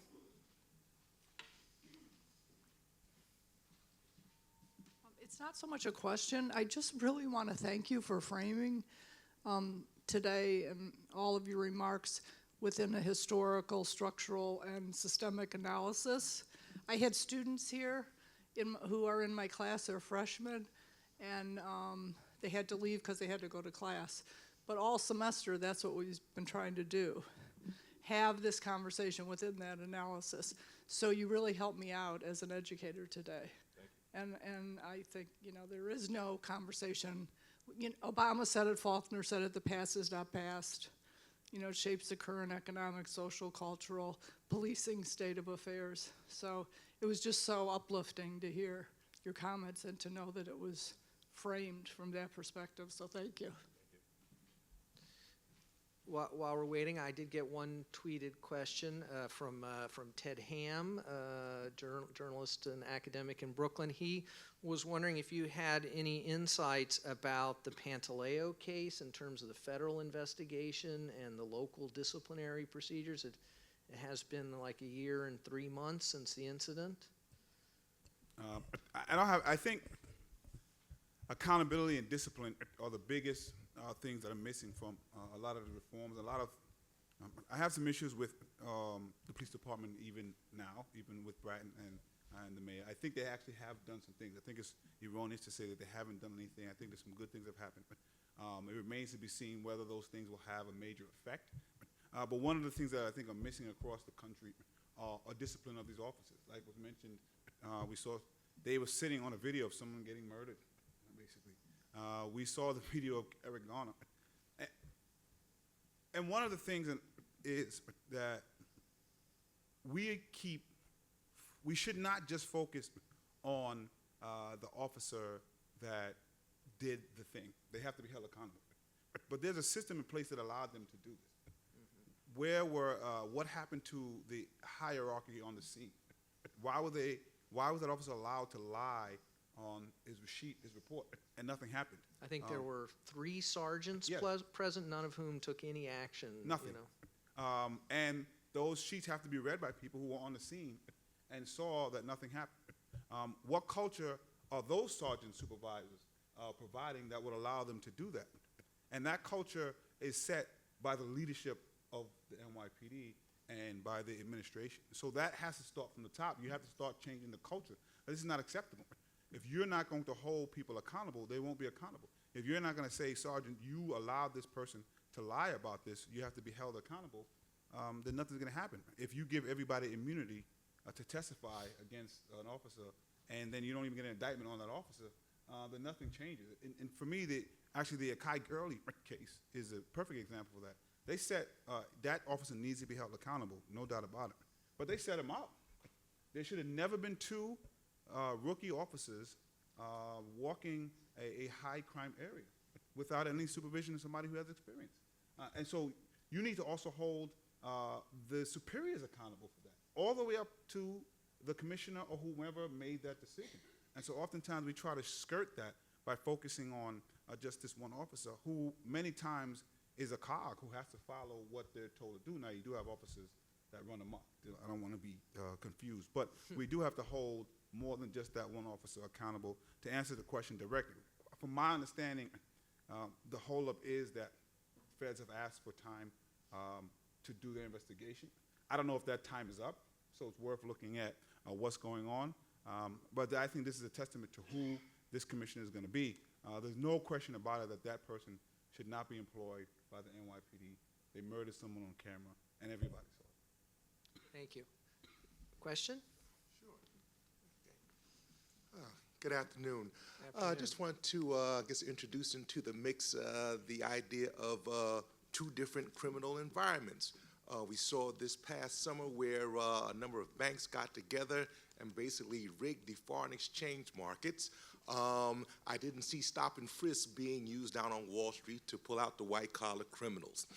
And for the most part, NYPD doesn't even have arrest powers over white-collar criminals. Can we talk a little bit about the dichotomy between the 2 criminal environments where one set you have a number of blacks and browns going through the entire process and coming on the other end of being incarcerated or being on probation. Then you have the other end where you have a rich CEO who basically gets no criminal sanction and gets to keep his job and possibly gets the golden parachute after it's all over with. Thank you. A good colleague of mine, his name is Matthew Fogg, former U.S. Marshal. I believe he sums it up quite well when he states that policing black and brown citizens when he was a U.S. Marshal was completely different than policing majority white communities. He was directed, even though he asked, why wouldn't they take their drug interdiction programs into suburban communities and lock up people who were committing crimes out there? And he was flat out told, we can't do that or we're going to lose our overtime. No one's going to go down to Manhattan and lock up anybody because those folks have money to go and pay for lawyers. Those people have resources that the poor, the disadvantaged, people who are impoverished, the young, the elderly don't have. And the system is preying on a certain class of citizen that it does not have the same stomach to enforce laws on other people who aren't so easily going to just lay down and maybe take a plea deal or something like that. The system itself today, when someone is incarcerated and they're held each year, you're talking about $50,000 is now what it costs to house that person. We have to think about the jobs that are being created off of the backs of other people. You lock up a teenager or someone that's a young adult, how many people, how many jobs were created from that incarceration? When we grew from 200,000 law enforcement officers in the 60s to nearly 1 million today, the policy, custom, and practice is go out and over-police a certain community and don't have a policy to do it in another community. It's blatantly clear because we have 1 in 3 black men that are incarcerated today. When we look at the fact that, again, stop and frisk didn't stop and frisk everybody. Stop and frisk was very exclusive, direct, targeting, profiling certain people, certain age groups to get a result, to go and justify a job. Let me put it to you like this. I flew here from Boston today. 100% of the people who got to the airport and wanted to get from this side of the terminal to where the planes were stopped and frisked. What if we had it where everybody in society out there was stopped and frisked? Then everybody would get it. Then everybody would understand the nature of what it's like to be a person who hasn't committed a crime, because I didn't commit a crime today, but I was stopped and frisked at the airport. All the other people, no matter who they were stopped and frisked as well, despite the fact that a majority of us didn't commit a crime. But we were inconvenienced because that was a public safety issue. This idea of having a public safety issue in the minority community to stop and frisk everybody that has not committed a crime, to go and shake out the minority, the few, the very small percentage of people who are committing crimes, is absurd. Because at the end of the day, police don't solve crimes without the input from the community. So if you harass 100% of the people, 90% of the people, and then you turn around trying to figure out why it is that no one's calling you to go and report a crime, that's because they don't want you harassing them, and maybe possibly, like in the case of my friend Matthew Fogg before he became a police officer, was falsely arrested for reporting a crime. So there are these negative impacts that come along with the policy. And I want to end on this. Professor Goff from UCLA was on the President's 21st Task Force, President's 21st Century Task Force, for looking at what can be done to help reform policing. And he stated it very poetically. He said, all you have to do is the people who are doing the job right, the folks that step up and tell on their person or the person that they're working with that committed a wrong, if you promoted that person and you demoted the other people committing the wrong, you'd have the culture change pretty quickly. And you'd have it so that people who are being rewarded for doing things correctly are promoted, and now they're overseeing some of these derelicts, and then maybe those folks will have the momentum, and they'll grow the right way of policing communities so that those folks who do it improperly, incorrectly, abuse rights, violate civil rights, they're a dinosaur and they get pushed out. Until we change the culture, we're not going to change this problem. I think that question also just gets to the heart of it, of historic, systemic, structural kind of racism that exists. It's there, and people, they get mad at some of us for pointing it out as opposed to it actually existing. And so when commissioners used to come before my committees, I used to ask, do you think that Black and Latino young people are born uneducable, are born more prone to be criminals? And so they would always look at me like I'm crazy. Of course not. And then, the question is why it's either that or there's a system that is churning that out and forcing that to happen. And so why are we not responding to that? And with the Wall Street thing, I used to always say also, Wall Street, we're not stopping and frisking people, the bankers coming out, and we could actually do more to prevent crime internationally if we go through some of those briefcases. And the commission is responsible, that's a federal issue. We don't have jurisdiction. And I said, well, so is terrorism. But you found a way to get at dealing with terrorism because it's impacting. The fact of the matter is we are not going to do the things that are just not worth the trouble of doing it. So policing black and brown communities, actually keeping the area for them to respond as most human beings would respond, and then responding with just police keeps everything churning and keeps everything working well. You have a police officer that on trial for raping black women in particular. He sought out women that he felt would not be able to be believed if they said there was rape. But these things happen over and over again. If you look at what's happening with the heroin epidemic right now, like, it blows my mind. We have officers in Staten Island who are walking around with the antidote in case someone overdoses because it's been happening too much. They're being treated like actual human beings who have a problem with drug use. I just can't imagine the black community being treated like human beings who have a drug use problem. Walking around with the antidote for crack or something like that, that just wasn't going to happen. So we see it happen over and over and over again. And nobody, we have no problem discussing the problems in terms of race. We have very much a problem with discussing the solutions in terms of race. So if we say let's set aside a certain amount of jobs, a certain amount of economic activity for these communities, no, you can't do that. You can't do that on race. You can't do affirmative action. And I'm like, but we're doing that anyway. The police cost money. All of this costs money. You're sending resources there.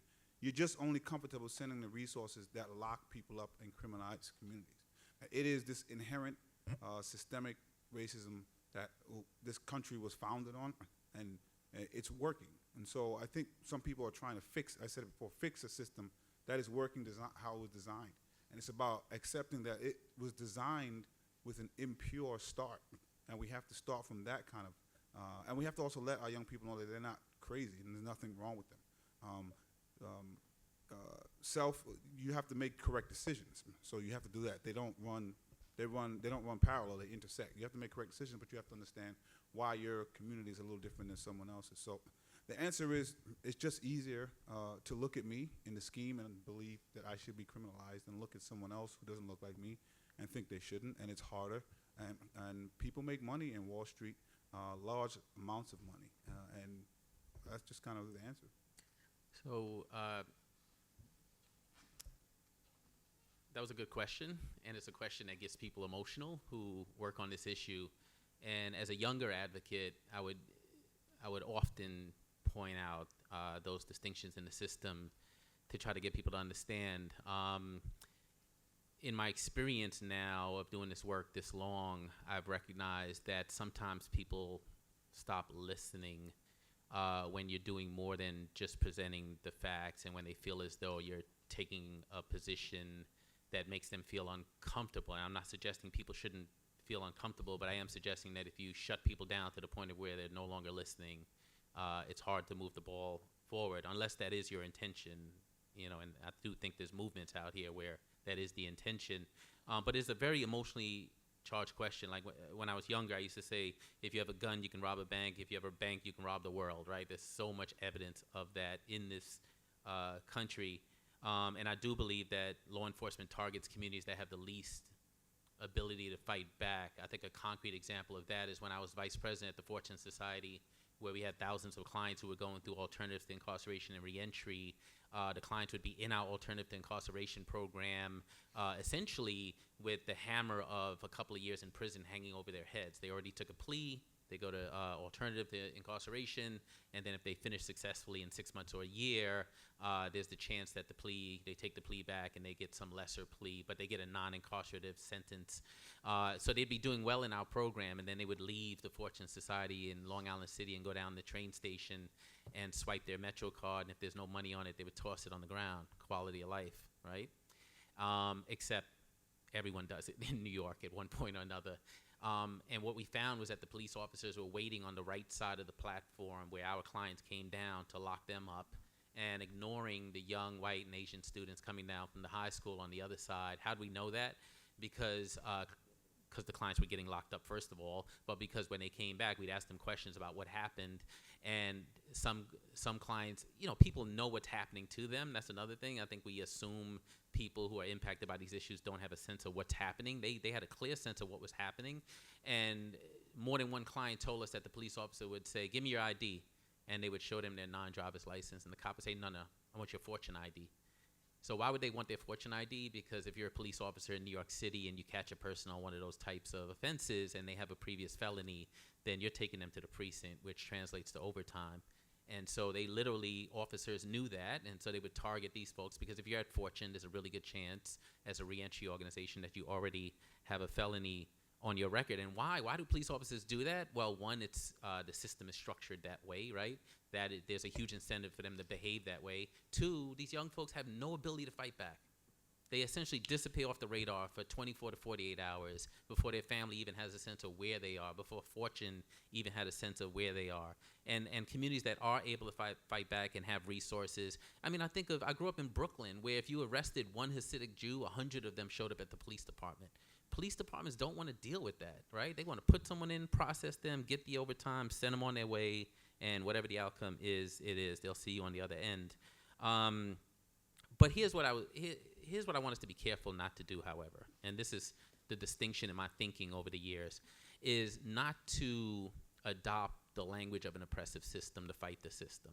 So pushing for further punishment of other people sometimes reinforces the existing values that we have in our law enforcement and mass incarceration system. So I think we have to be careful to talk about fairness and equity and justice and all the values we'd like to see, but we have to be careful not to suggest that further enforcement in other communities, heavy-handedness, punitiveness, is going to solve the problem. Because unfortunately, people who lack cultural competency, the very people I talked about at the beginning of this conversation, sometimes that's all they hear in the discussion. So as an advocate, I'm just careful to point out the truth of that situation, but not to adopt the language of the system to push back on the system itself. Sure. Just one thing I'd actually like to add here. I mean, I think the panelists have done a fantastic job of sort of discussing us in the framework of almost a measure of social equity. But one thing I'd also add is maybe even a more simplistic discussion of this point as well, which is what does it mean to have, quote unquote, a successful police department? And the points that were being made before about the idea of arrests equaling overtime. Very often when we talk about measuring the success of a police department, we talk about things like the number of arrests, the amount of clearances of those arrests. And to some extent, when we use that as the only metric for a successful police department, we run into some serious issues. The example that you gave before in terms of this idea of a white-collar versus drug-related crime, when you think about the amount of hours that need to be spent in terms of investigating, looking into a white-collar crime incident, and recognizing that we can talk anywhere from 30 to 40,000 hours of investigation for maybe 2 possible arrests, and from there possibly 2 crimes being cleared if it was handled. Well, on the other hand, when you talk about some of these, for example, drug misdemeanor arrests, those can take very little time and can lead to financial benefit to the officers in terms of the overtime, but also at the end of the day, the department at the end of the year, in terms of their annual evaluation, can say, we made so many thousands of arrests. We had put so many people in prison. We protected the community in so many different ways. And the reality is that it's the only measure we have right now that is, and to some extent, it's the only measure that we have across all of our police institutions in this country, which is how many crimes have been cleared. And we use that as if it's necessarily something meaningful. And the point that you're raising, there is no benefit to some extent to the officers themselves to be involved in sort of a longer term investigation.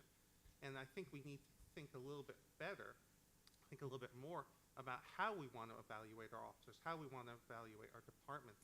If we want to move away from this idea that merely arresting and incarcerating someone is this measure of success with an agency, when instead we should be talking about sort of social impacts that we're having or not having when we fail to enforce these types of laws. Yeah, one, I think that's an excellent point. I don't know if it was discussed before, but productivity is one of the issues that I think when you're dealing with reform. How do you measure the productivities of police officers? Because right now, as I'm sure was said earlier, was said just now, arrests and summonses are what people look at. And if that's how you measure productivity, that's what you're going to get back. So you have to find other ways of measuring police productivity. And there are some creative ways of doing that I've been looking at that I'm excited to try to see if any days can work, but have to do more about how the neighborhood feels, how safe the community was, and kind of divide that among the officers that are there, that not just using the summonses and arrests. So hopefully some of those creative ideas will work. The other thing I want to mention, and kind of Glenn said it at the beginning, which is I've personally tried to look at how I talk about these things, particularly. I think this is a pretty friendly crowd, but I think people do shut down in a non-friendly environment, even if you're being logical, because when I realize when I'm saying one thing, they're hearing something else. So oftentimes when you're discussing institutional racism, they're hearing that they're racist. When you talk about privilege and who doesn't, they're hearing that I'm blaming them for this. And so I just, as a note to that, when we're talking about it, which maybe you don't want to, but I've chosen to try to phrase it in a way that takes that third away. I'm not saying you're particular racist or that you owned any slave. I'm saying that you benefit from this system here. And the only thing that you can do is acknowledge that and try to correct for it so that other people can benefit also. But it is important, because if you want to affect change, you don't want people to shut down right as you're talking, and the specific words and language, I think, does that. You know, Question. the police have never been focused on the behaviors or transgressions of the wealthy. You know, any historical reflection on their role in society makes that clear. And so that should raise some questions about what is the appropriate role of the police. And I appreciate Glenn raising this issue of the values that should be driving these issues. And as much as I would like to see Dick Cheney incarcerated, I don't want to buy into the values of punitiveness that underlie that we need to find other ways of managing our problems. And I'll just say, you know, Jeffrey Ryman wrote a great book, The Rich Get Richer and the Poor Get Prison. It's in its 10th edition, and everything it said 30 years ago is still true today, and it's a great book for undergrads. I highly recommend it. Thank you. Good afternoon. Well, you guys have actually covered most of the questions that I actually wanted to ask. And I do have a question for the brother of three. That's my colleague that was here with me. He just texted me right now. He's like, can you please ask him this question? So when you started talking, you spoke about yourself quite a bit, and you said that you were incarcerated for 6 years. So he's curious. He wants to know why you were incarcerated for 6 years. I couldn't ask that when he was in the room. So I'm going to tell you why I was incarcerated for 6 years, and then I'm going to answer the rest of the question the way I think I should answer it. I was incarcerated for 6 years for robbery, but of course that's not the entire story.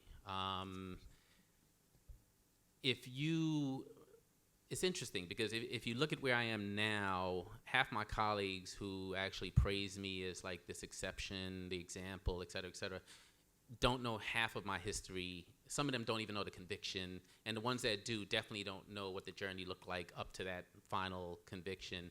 And I think that is such an important part of the story, because I was in and out of the system starting at age 16.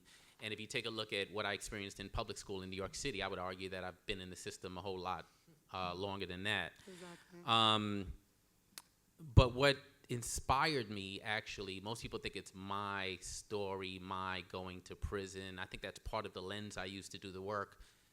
But what really blew me away was getting to prison and realizing we lock up so much of America's best and brightest, and that we lie to ourselves about who we lock up and why we lock them up. That's what really inspired me to come out and do this work. Arguably, the kind of money I made doing the robberies I was doing of jewelry stores is what got me out of trouble. It was the first time I actually even realized in my life how much having money can actually buy you out of trouble. I went from like legal aid and sitting on Rikers. I've been stabbed a few times on Rikers. I went from like that engagement with the criminal justice system to having a drawer full of money to pay a very expensive private lawyer to go from 20 to 40 years to 3 to 9 years. And that was my first taste of it, and then the rest of it was sitting there for 6 years with these amazing young men of color, realizing that were it not for blank, they could have been blank. You figure it out.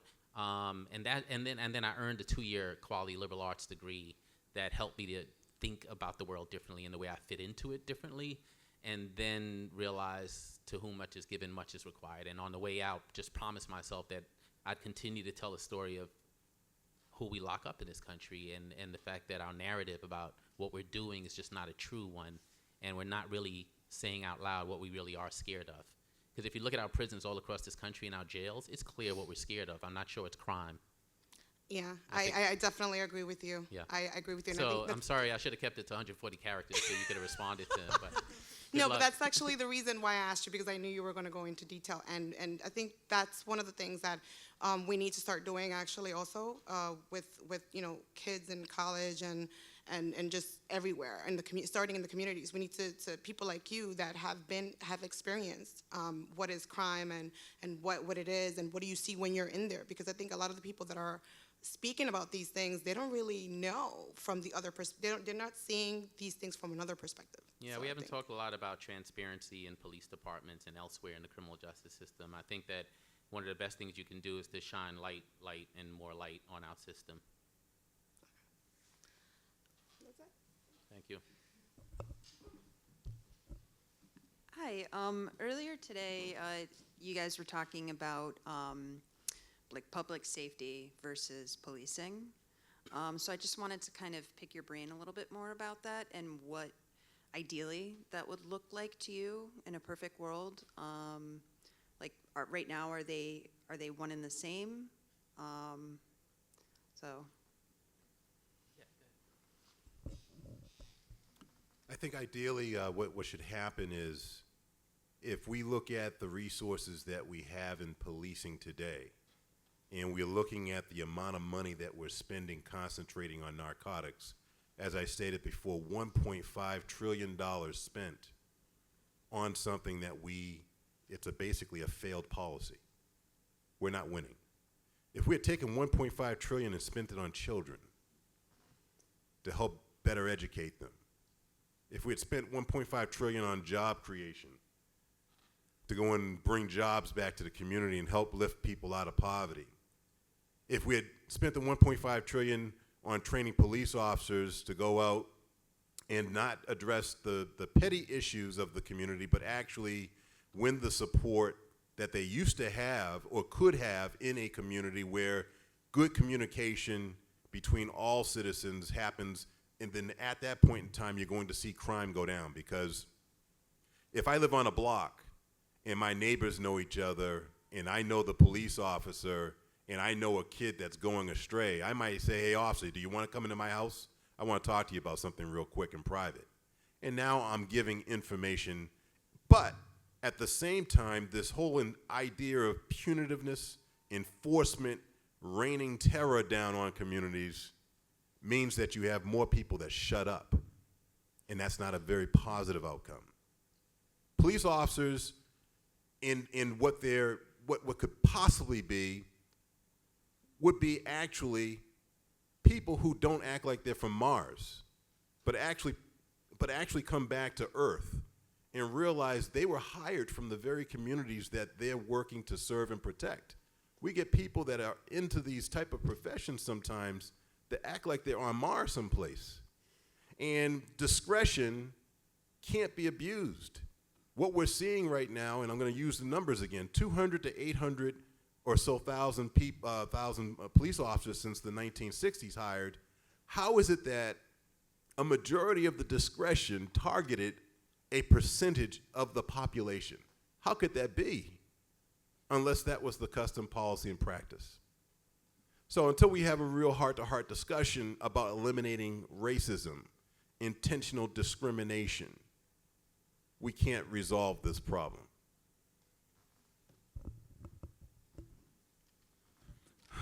For me, it's simple. Public safety is different than the policing. Police are responsible for law enforcement. I believe that law enforcement and police are part of the public safety discussion, but they cannot be the only thing that is responsible for public safety, or else you have a problem. Last year, last budget cycle, we were trying to get 1,000 additional officers. I was told that its max would cost $68 million.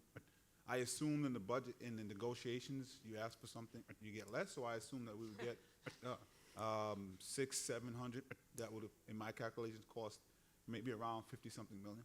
My intent was to try to get just as much money for jobs for our young people. About 150,000 young people asked for jobs in the summertime. I think about 35,000 up until last year got it.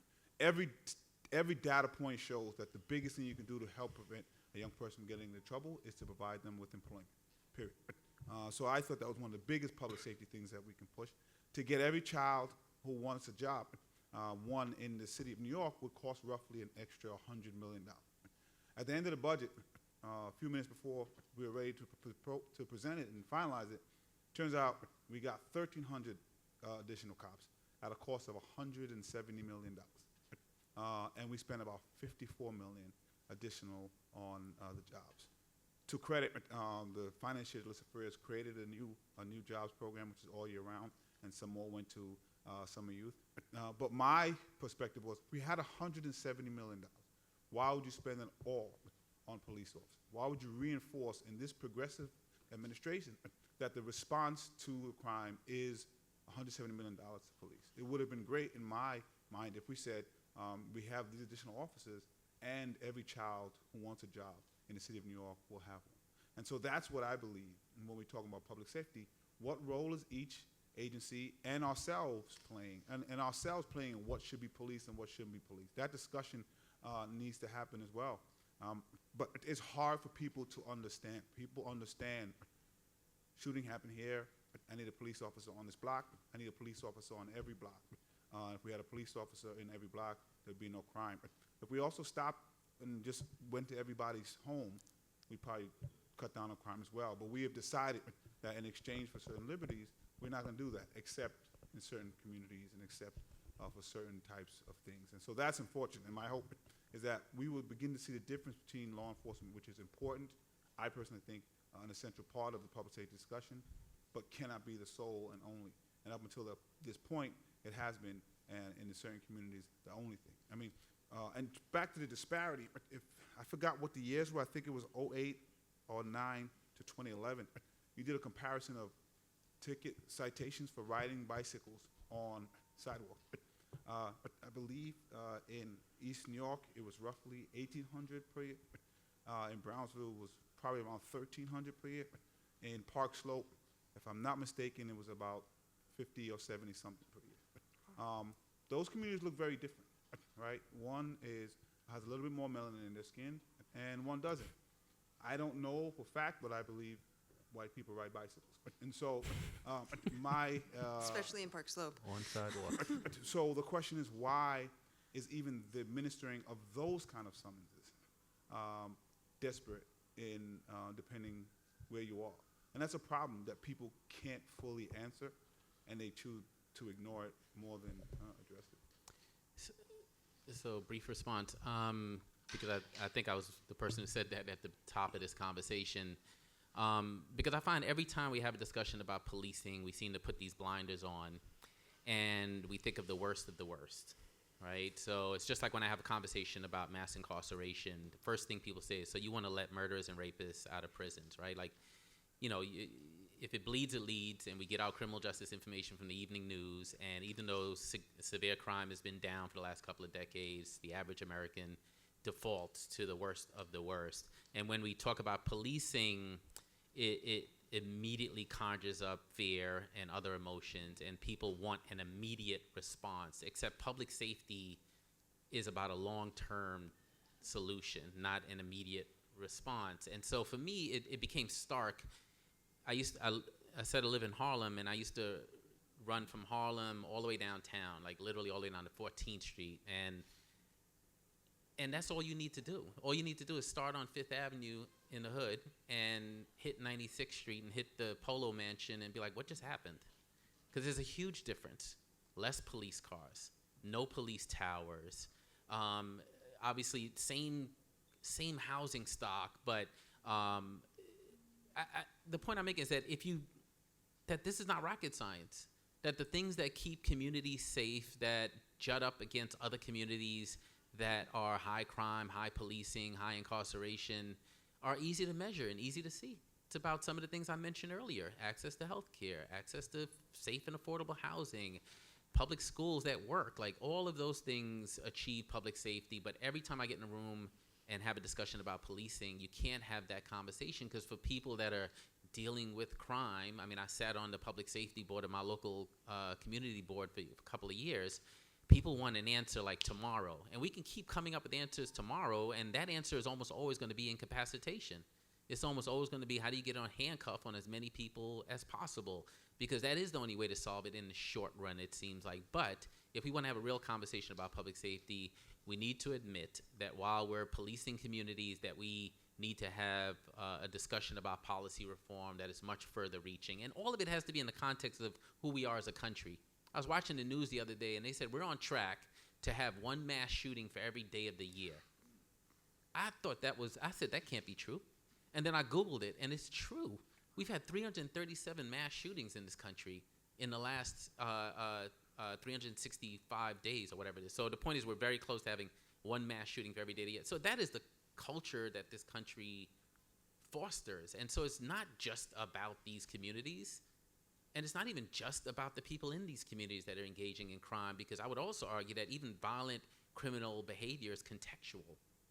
And although we like to talk about the individual all the time and what the individual needs to do to change, the truth of the matter is that there's some really good research out there, particularly Bruce Western from Harvard, drawing a clear case for not spending so much time focusing on the individual who committed the violent crime and how much time they should do, whether it's 2 decades or 3 decades or forever, because crime is hugely contextual. And so as we think about public safety, it's not about changing the behavior of the individual solely, it's also about changing the context in which they ended up engaging in that criminal behavior. And just to follow up on an emotional part, people, when they think about this stuff in crime, it's hard. We all do that. I fall victim to it. You hear words like murder, rape, and stuff, and you get emotional. And I don't know what 100%, and maybe that's my question to folks, but how to jump over that hurdle. Because when it's not police, but it's criminal related.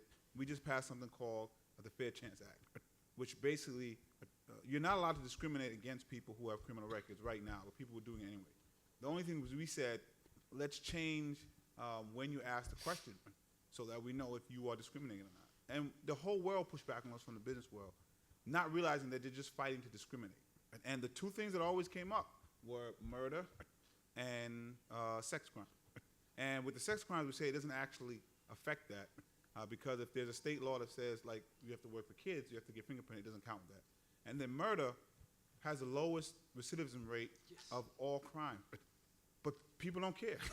they don't, that emotional attachment to the worst of the worst and the basest fear kind of moves the conversation forward. I haven't yet figured out how to get past that, and it's hard because if you have a family, that's all you're thinking about. It doesn't matter if after 10 years you're no more likely to commit a crime than anybody else in the population. It doesn't matter. They're just hung up on the crime that you've done. So I would love a better answer to get past that. I mean, we moved the policy forward and it passed, and I'm thankful for that. But people just, and they get caught up in their own emotion and then realize how illogical it is, and then they don't even care that it's illogical. They just stay on it. Can I just say one line to follow up on that? No one's going to be surprised. I think the way you ultimately get past that is to have more and more people who have been incarcerated for those very same crimes be able to speak out and have the public listen to them, because you don't change stereotypes until people are confronted with other people's humanity. And if you think of the gay rights movement, if you think of any other movement where people have been turned into monsters, that it takes more and more people to have the courage to say, you know what, I did time and I did it for this, and this is who I am today, and I'm telling you that there are other people like me and that we can be productive members of society and we can work. Because, I mean, even if I've done this work for 15 years, I can't tell you, like, more than half of that time I've sat next to colleagues who throw people like me under the bus. Even Rockefeller drug law reform, it was all about nonviolent drug offenders who shouldn't be serving time. These are not the bad guys. These are not the people with the violent crimes. Well, the community I come from, there's no thick line between those things, right? Like, a guy who sells drugs today is going to put a gun in his waist the next day to protect himself, and depending on the day he gets caught, he gets defined as violent, nonviolent. Burglary, when no one's home, violent crime. And so that distinction doesn't really exist the way we'd like to think and the way we talk about it in law enforcement. The other one that doesn't exist is victim and offender. So this is about using the language of the system. If you use the language of the system, you lose as soon as you begin the discussion, because that language is in place for a reason. I have one of our leaders at JustLeadershipUSA. I'll tell the story. I'll be brief. He got sentenced to 50 years.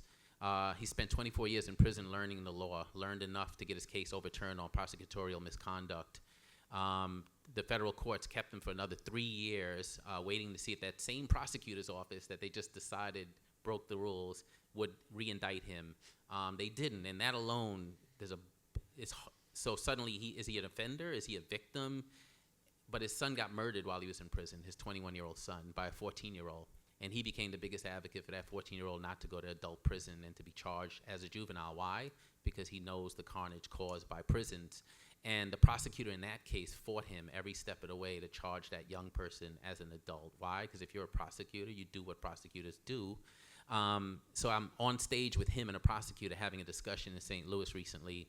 And I said to him, have you ever talked to the police officer that they allege you tried to kill? And he said, yes, I've had many discussions with him, and here's how those discussions went. I said, have you ever talked to the prosecutor who they said created a story about what happened and then coerced the witnesses into supporting that story? He said, no, but here's what I would say. Here's the point I'm getting to. I said, have you ever talked to the young person who killed your son? And he said, I have to talk to the murderer of my son because he's the uncle of my grandchild. And his son's girlfriend's brother killed his son. And the audience did what some people in this room just did, right? Sort of audible gasp. But the truth is, in the communities I've grown up in, that's really not that surprising. Maybe when you first hear it, but it's really not that surprising. And so it is really difficult when you have a system that has criminalized so many people and incarcerated so many people, that it has language and ways of siloing people, right, to make the system function well, when the truth is that's just not how human beings are built, which goes back to the question of what you go to prison for. Let's give Brian a chance to. I'll be quick. For a second. Just very quickly, all I would add from that is thinking a little bit about what's been said and sort of to touch on a number of the points that have been made.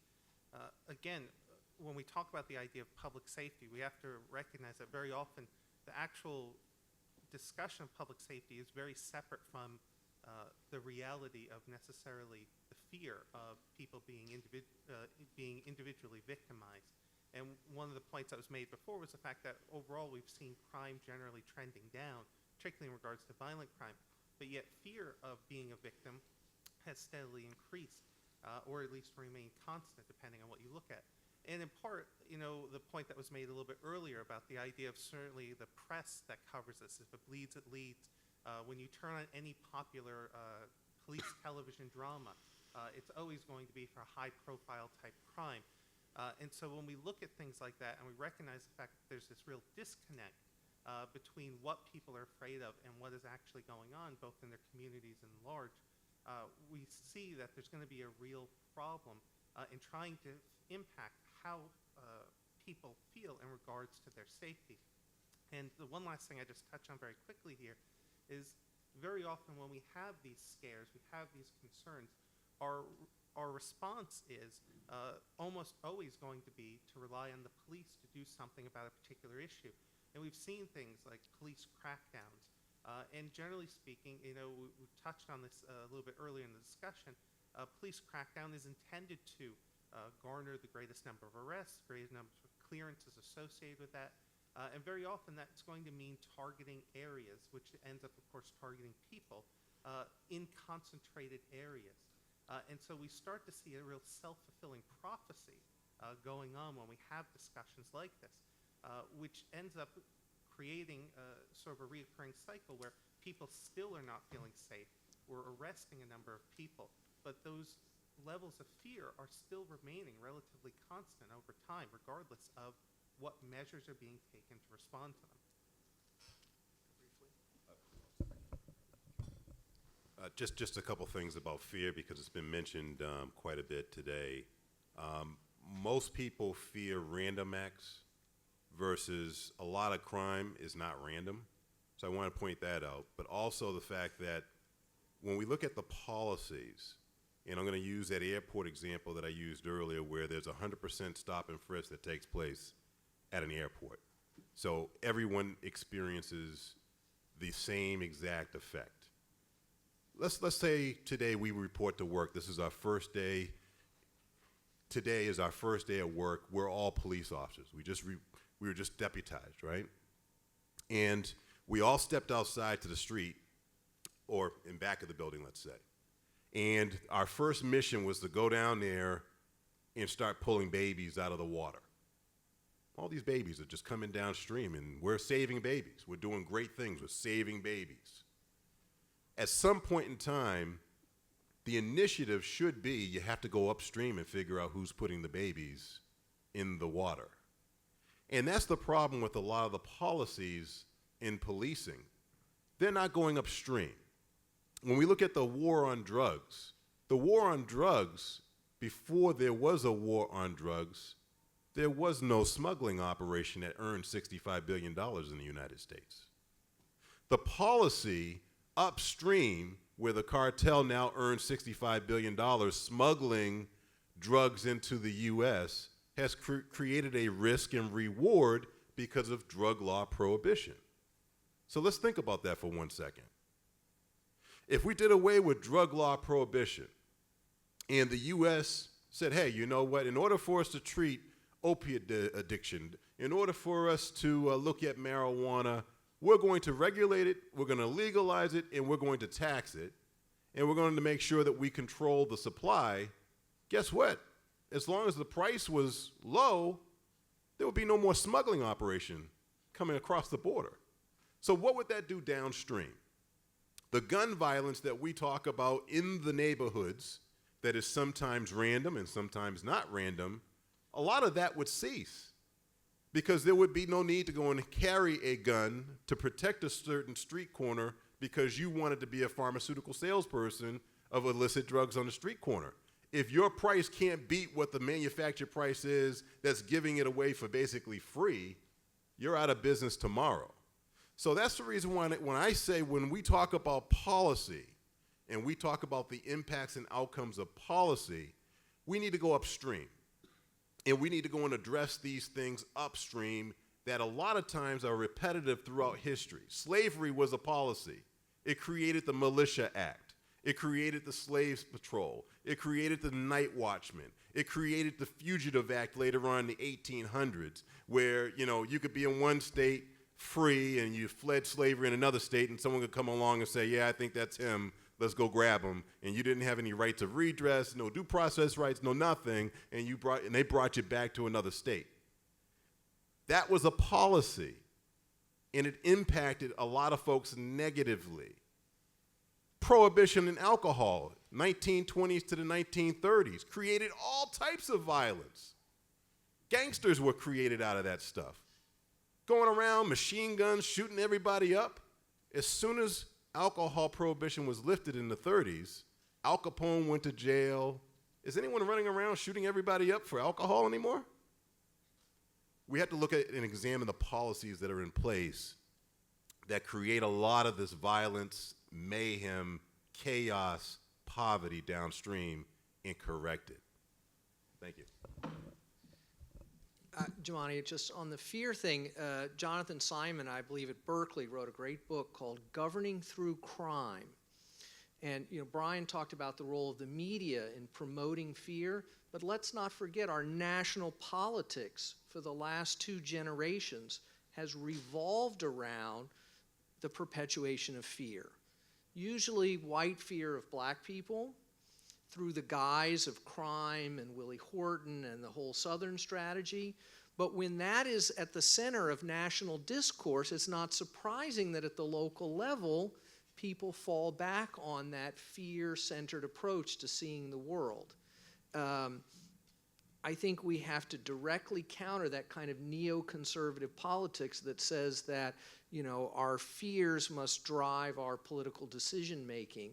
And whether it's fears of ISIL or fears of street crime, et cetera, and start thinking about, where are the real sources of harm, where are the real sources of danger for our communities, which are more likely located on Wall Street, predatory banking, redlining, these kinds of things, than random street crime. Not to say that, those things aren't also important. And just to get back to the central question, you mentioned quite rightly that policing has expanded almost exponentially since the 1960s.